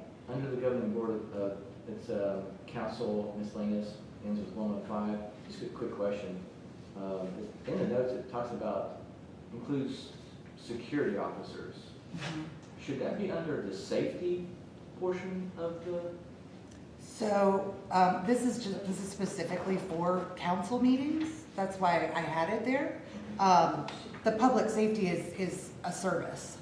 That's why that is kind of separated out. So this is more So those are more specific like to Family governing Day body. kind of stuff, and this is, Well, that would be events. But like a public, like I think one of the line items there is if we were to consider contracting with the sheriff's department for additional support with us, things like that, that would be a completely separate line item and account purpose. so if you Like have a to tally different up all fund the, type. the police expense, you'd have to pull it from separate buckets. It would depend on the nature. So like to your point that you just made, like for the police officers, extra duty officers we had for Founder's Day, that was specific to Founder's Day and would have been included in the Founder's Day line Okay. item. Yeah, Okay. yeah. How much do we pay per council meeting? It was $215. Okay, I said 200, so it's 215. That may go up because we didn't have anybody sign up for tonight, so we may have to go to the next tier, which is about $60 an hour. So that's 2,500. What's the next tier? If it's 215 times 12, that's 2,500. Right, and then 2,000 was budgeted. That's what is the current budget for that line item. So I basically just tacked on the security offers for the council meeting and left your other miscellaneous line item as is. And it's kind of a little bit misleading. We just started having deputies here at the mayor's request a couple of months ago, so we haven't expended as much as we will over the next 12 months. But it's 215 a night, right? Right, Yeah. so for, Well, yeah, yes and no. It depends. It's a bidding system. That's what we and were we may invoiced have to for. go to the new tier, which may be like $250 a night, Okay, that's to all. get them to sign up, because we didn't have somebody sign up tonight at the lower tier. And the more people sign up, the more they make it out. So that's $3,000. If we go to the next tier, 250 times 12. So I say we go to 3. just make it 3,000. Or I mean, I'm okay with 3,000 and 3,500. I'm not okay with 4,500. Okay. Well, what are you gonna do if someone doesn't sign up and they have to go up in price, they have to do it? You're gonna, Well, That she's is still a- counting is for a- that. a high price. But she's cutting, there Other won't be any miscellaneous miscellaneous things. expenses, That's fine. yeah. The other thing is some of y'all's council meetings go longer than 4 hours. But we also don't always have a meeting in July. That's true. But if you have to have any special meetings through the year, understanding we're gonna have to come back for a budget event, so I would just encourage you not to cut it too much. But if we go and we get the service, then this line item should come off, because that should go into I can that. address this. The sheriff has declined our offer today. We got an email this afternoon. Okay. Does that change in your number? No, Still 3? we're all good, 3,500. Fine with that? John? Janelle, I don't care. It's fine. 3,500. Right. Again, I don't mean to hog it here, I'm just trying to get us through, because we're out of time. Okay, the 201, Just tell us the words. 301 contract election services, this is an election year, so what's that supposed to be? 7,500, that's per the director of the Guilford County Election Board that I spoke with, So all that money we just saved, we just put it back in there. pretty much. And he said that's what it would cost, unless we did like a extra ballot measure or any other changes from how we ran it last time. Do you have anything in professional services? I have something in administration. The only thing was, Computer equipment and peripheral, live stream, that's the new stuff, that's the amount, Okay. okay, keep going. I see that. are you adding? I'm an admin, and probably the least favorite topic. Yep, That would be COLA. I'm not in favor of putting in a COLA in here at all. I think we have new staff. I think they're still being evaluated as good as they are. Some of them might have been here for a year. However, I am open to discussion of some type of performance merit starting in January of 2026 and setting aside some funds for that. and I agree. I do too. How many folks will have been here for a full year within this fiscal year? Or The the- financial fiscal year? Yeah, No. Nobody. okay, I will be the first person to roll over in October. gotcha. But I do have some interesting documentation I've gathered for y'all in consideration of this discussion I'd like to share with you, if you indulge me. The first thing I have is from the North Carolina League of Municipalities, 91% of people, or 91% of participating governments did give a COLA this year. The typical is you have to be on the job 90 days to get a COLA. This is a spreadsheet showing you that the positions we currently have, every position was paid more than our current employees back in 2023. And it also has a breakdown from 5,000 to 999. And you can see our employees are way behind the 8 ball. As I I'm sorry, you said 23 for, or the payment for who in 23? all the employees in 2023 were paid more than our current positions right now. So the finance officer, who was part-time, was making $76,000 a year. So the manager was making $147,000. The Parks and Rec director was making $98,000 in 2023. This isn't Summerfield. This is Summerfield. This is Summerfield. This is, Wait, I'm having a hard time following this. okay, so if you'll look at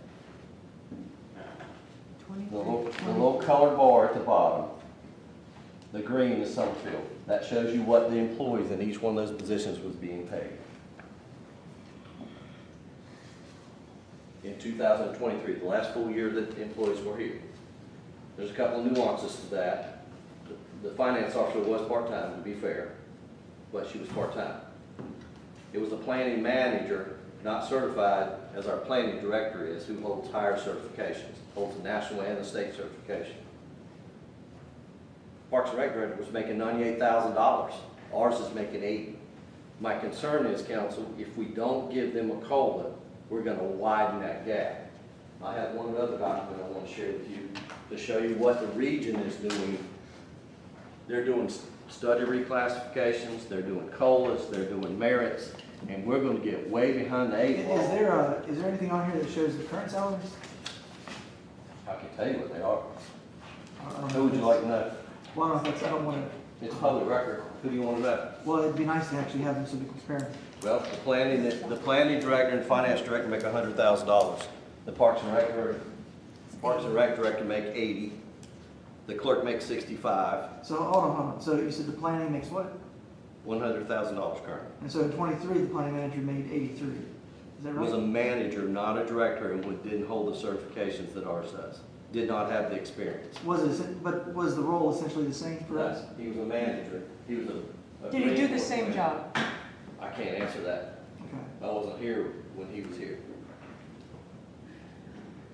Why don't you give us that at some point too, what the current salaries are as well, so we can kind of, because that way we can kind of see, because you're showing us what, I feel like you're giving us something from '23 and saying, here's just to compare it to, but I don't have the other thing to compare it to. The reason I gave you 23 was that was the last time the town of Summerfield had a full year of salaries. Right. Everybody left in 24, as we well know, to pursue other interests.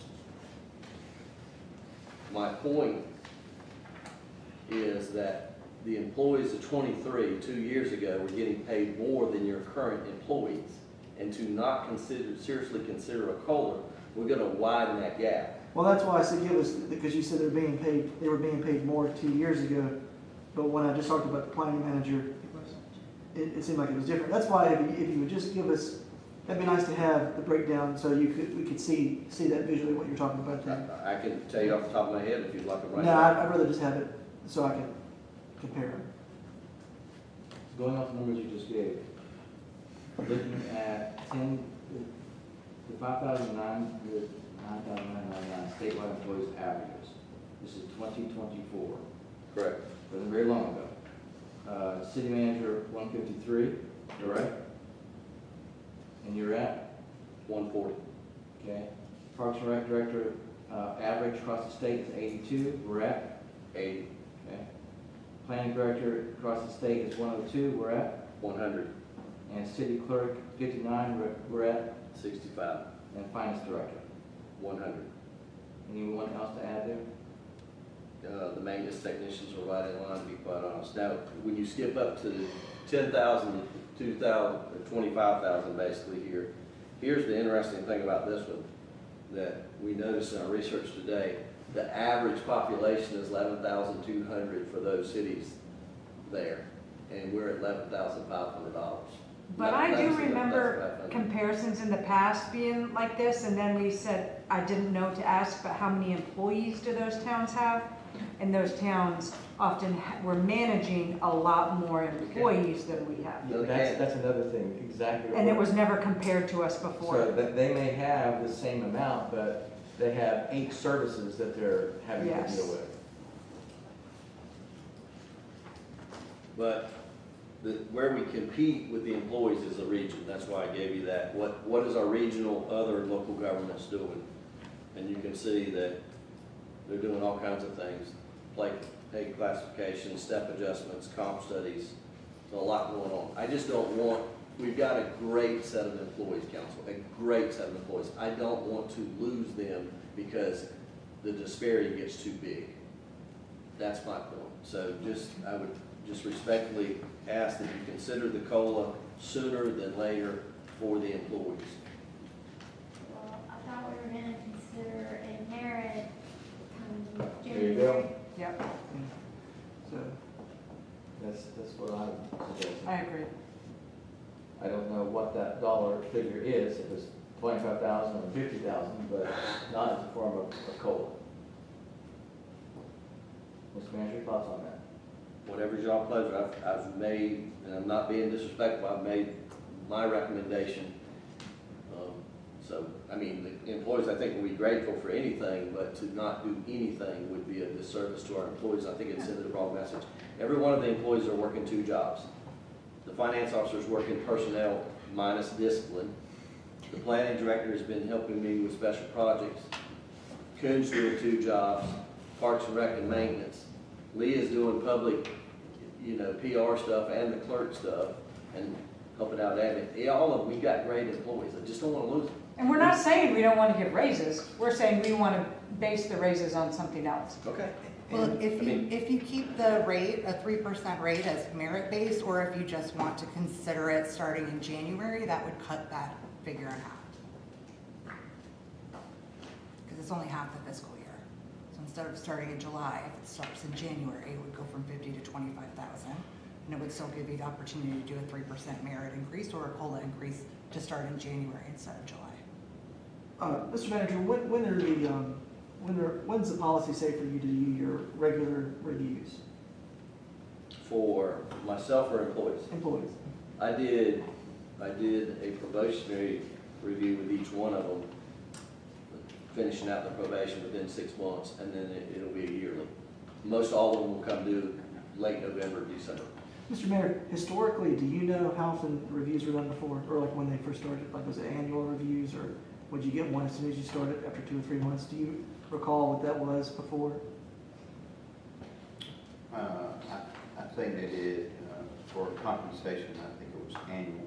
Annual. I think they did more reviews, but it was just a review. It wasn't a review and a raise. Do you know if they did COLAs before in the past? No. You don't know, or I no? don't know, I don't They remember. do them every year. They do them every year. Did it? And That that's, was a cost of living increase, and then sometimes we did an additional merit. Do you remember? Twig, we definitely heard your argument and Is that right? everything. They every do year. But we, every year. on You're- an annual I agree with you basis for the most part, those two. but the thing is, we just got a new staff, right? We just got them here, so, you know, we want to, whatever we're going to do, we want to make sure it's set up to be hopefully consistent with what has been done, as well as to keep it consistent going forward. So, thank you. We've got your stuff. I think we can all reach out to you individually if we have questions about it. What are we gonna do with this number? Is this have to be decided tonight? I think it might be a good idea for us to talk to It needs to him. be decided tonight? y'all need, no disrespect, y'all need to make some final, basically some final recommendations so we can put the budget together. We need to schedule a public hearing. We have a budget we have to adopt by June 30th.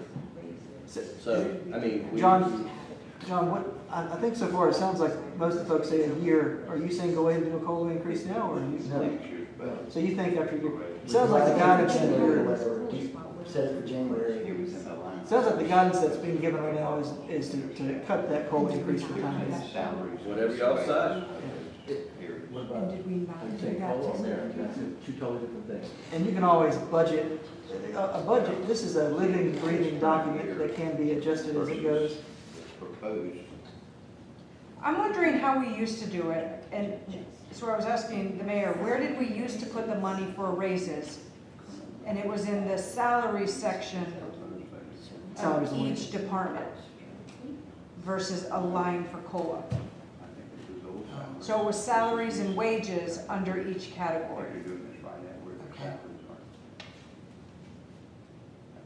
and putting room in there for raises. Manager, that's just I listing mean, everybody. it doesn't really matter what line item you put it in. The main thing is how much do y'all want to budget? I mean, Well, I don't know, because I don't know how much he used to put in there for it Well, each year. It was a cost of living and A merit. potential of merit. So it was two.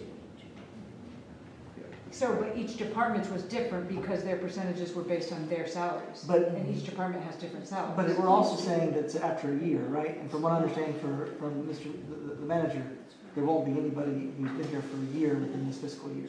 Did we give COLAs for people that were just hired?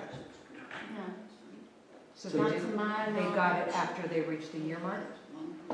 To my understanding, yes, but I was not involved in those, but I know for the manager, it was a yearly review.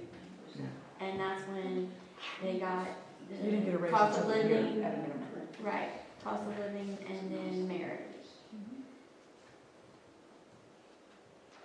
and understand merit, when you say merit, that is an evaluation of you, of the person's supervisor to evaluate them. And let's just say there's enough for 3% or a bucket of money. That bucket of money only goes so far. So. But you were hired in October, right? Yes, I was. So, But we're not- so yours will be this coming fiscal year, right? Yes, October, so you're, yeah, but my evaluation, I'm talking about, I'm talking about the employees right now. right, and so when will the employees begin to have one-year marks? November. November and November, December. Of this December. year? Yes. Okay, Just so a then month they for will have, January. what's that? Just a month for January. Right, but yeah, so you can still put them in, but I think you would, it would be, it sounds like they have been done on an annual basis for the employee. So they would be starting in November, right? And it sounds like from Mayor Sessoms that it was a COLA plus a merit. You would go ahead and give a max, and then the manager would figure that he would be able to adjust it when he does the review, right? So So let's it just does, use it does 3%. make sense. Let's just say y'all say 3% for merit. Here's a bucket of money. So it does make sense to add it now than for it to be in this We have coming to- fiscal year. We have to have it now, but we need to say when the date of when you can dip into that bucket. And that would And he would start to, it would, yeah, but it would be for the dates that would fall between, well, this coming fiscal year, right? So, Well, I do think it should be, So not everyone's would start July 1. It would start at the 1-year mark. yeah, so you have some reviews. That's why we're saying January. Yeah, but they're not all, well, the November should start in November. And the So- December should start in December. And then we should budget something in here, where is your, if we wanna give you an increase, where will we budget yours at? I'm not, and the mayor pro tem and I had talked about this my first week on the job. I'm not an advocate to back y'all in the corner to ask y'all how much y'all wanna give me a raise right But where now. would that be budgeted? I would recommend you do a budget amendment at that time. Okay. I don't think it's fair to council to say, how much are you gonna give me a raise upon evaluation time at this point in time? Okay. I think you should let us know how many employees will have a, you don't have to let us know right now, but within the next few days, let us know how many employees will have a 1-year review in this coming fiscal year. Every one of them, Every one of them. every In one this of coming them. fiscal year, right? Everybody was hired either Yeah. November or December, Right. everybody. No, because Leah just came. Well, yes. So that's what I mean, just, And- Heather. and then, Yeah. and then we can all have a conversation about trying to figure out what should we put in that bucket for the COLA plus the merit. Does that sound right? And let you know relatively soon. Because I don't think, I just believe that's probably the best method, because you're putting it in there just for a COLA increase. I think folks are talking about merit increase too. And I think it sounds like from what Mayor Sessom said, it's historically been done actually sort of the way you're saying, just not split up that way. And I think it's confused some folks. But I do think it'll all be in this coming fiscal year. I'm not totally aligned. I'm just not in favor of COLA. I'm also in favor of the merit due to the fact that we just got brand new employees and they're just come on and signed on that this is an amount that is acceptable to them. But this is a fiscal year. This is the next fiscal year. So they won't be brand new at their review, at their annual review spot. So you're planning now.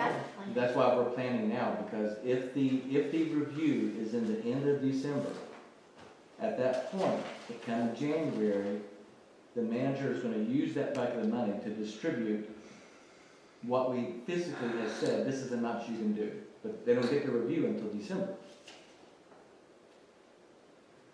My recommendation is 25,000, and I imagine the merit is gonna be somewhere between 0 and 3, based upon how long they've been here. That's to be determined, but I'm suggesting 25,000 for January. So you're saying this has to be used by December? That's what I took from what you. No, it's on No, their it would 1-year kick in. anniversary. Some people were hired November, some in December. The maintenance department, some of them were February and March. And this bucket. On their 1-year review, Yeah. they will be reviewed of their job performance, and there's a bucket of money that I, as a manager, can draw from to give them a merit raise. Right. Is that consistent with what you just now said, Eve? No, what I'm saying is your performance review every year is at the end of the year. We are deciding right now what that bucket of money is gonna be for We could go that way January. too. I We don't, get I just. everybody aligned on, so it's a year thing and all that money comes out at once. That's Everybody. not, I don't think that's the way it should. Mayor Sessoms, you run a fairly large business. What do you do for annual reviews? Is it all at the same time, or is it? Our folks here, we do annual reviews based on their anniversary list. Yeah, so Heath, I don't think you would just do them all at the same time. I think you would, Well, for a company, it spreads out yeah. when increases happen. So you don't get hit with all that salary increase at one time, because your salary increases are not a direct reflection of your revenues. The revenues remain the same. So, I actually think that, the manager, the way he's explained, is probably right. I think if they do it the way Heath wants to do it, that's different, and that would be, John, am I understanding that right, you think? I think he's doing reviews, the way I understand it, they're talking about do reviews in January or something, and that's when everybody's reviewed at one time. You can do it either way. You can do it all at one time, or you can do it at their 1 year anniversary month. Our company does it all at one time. When it's once a Okay. year. Yeah. Then we got like 200 employees and it's one time. Same. It doesn't matter if you've been there 2 months, you're reviewed. You're reviewed, and then months later, you're merit. Oh, that's, yeah, typically what I've seen is different than that, but, Jenny's a number, so is manager. yeah. I'm recommending 25K. What do you think? And how did you figure that? I figured that out by doing just some quick math, but based upon what Ms. Rollins just gave us, we are, if you tally up what we're paying compared to the middle state, we're at 533,000. If you tally up what the average is in 2024, that's 550,000. It's a difference of 17,000 roughly. But the COLA is for all employees, right? Those are just department heads. No, COLAs would be for all So employees. it'd be more than the 500 because you just did department heads. Oh, I did. Yeah, so it'd be more than that. Well, So- what this was factored on was all permanent staff, so the full-time and part-time permanent staff members. It would be 3%, including the amount that we gave, is including the modest increase associated with that for the state employees, retirement, FICA, things like that. So if you want, which I would prefer because it's way easier and less tedious, planning-wise, is just to move that start date from July to January 1, and that would cut that amount in half. I don't see it that way. I still see, unless I'm looking at it wrong, if you're gonna do that, it's still 50,000 because it would be January to January. January. Well, but this is within a fiscal year. Yeah, this is. So So July yeah, to June 30. Okay. Yeah, so if you move it from July to January, then you're only doing half Okay. fiscal year. Okay. I'm fine leaving what Twig said. I think it should be annual reviews. Sounds like Heath said he thinks it should be everybody regardless if they've been there for a month at the same time as somebody who's been there for a year. What does everybody else think? And I think I'm with you. Heath I'm and with you. Janelle. Tim, what do you think? I'm interested in what the manager, if he has a preference. I mean, we can do them all at once. Companies do it different ways. Yeah, we can do them all at once and have it start January 1. Good. I mean, we're grateful for anything the board's willing to do, because something's better than nothing. I mean, but, you know, if you say the bucket's 25,000, then the bucket's 25,000. So your practice then will from now on be just to do it every January. Every December 4 January effective date. So if you hired somebody, say December 15th, that person would have a review in January. But he would have the ability to say, listen, you just got here 2 weeks ago, we're not giving you a merit raise. Yeah, most of the time you don't get a raise in your first 6 months, except for COLAs. COLAs are after you've been here 90 days. So I say leave it as 50. Heath, you said leave it as what? 25. 25? Everybody else? 25. Half a year, 25. And understand, this is not going to include the manager, because I haven't, so Yeah. any consideration for mine. That 25 will be only for employees. Well, I does guess, that yeah, consider- well, Is yours separate? Yes, my evaluation comes up in October. well, And then do we call that a merit? We're gonna change COLA increases to merit. It would not be COLA, it would be merit, or whatever that falls into, Jen. I don't know, what do The you main call thing is it? we got $25,000, Okay. Yes, That's it. effective January 1. what do you well, call I guess it? that's right. Yeah, if you're only gonna do it, if you're doing it in January, I guess 25 is fine. And then do we want to? Do we need? What buckets would yours be under if we did it? Do a budget amendment. Merit pool. Again, I wouldn't back y'all into a corner to And say then you how much say that's gonna be. 1 to 3%. I don't think that's fair. The manager has the freedom, or do you say 0 to 3%? The manager has the ability to do that. Folks, we're gonna have to make some quick time if y'all wanna eat, and we got another meeting scheduled at 6:30. Or either y'all Are gonna we have able, to. are we able, because it is a regular meeting, are we able to add to the agenda to continue this? Is that, I mean, I'll come back, but be sure it would be nice to see. Yes. Yep. So can we go to the next one? You can We only adjourn, have you can, 17 hold on a minutes minute. to eat. Hold on a second, excuse me. You can adjourn at any time, and when it comes up for the agenda for additions or deletions, you can say a budget discussion, and we can continue on with this In the discussion regular meeting? in the regular Okay, meeting. so we're gonna add agenda items to the regular meeting. And then we're gonna close this one out.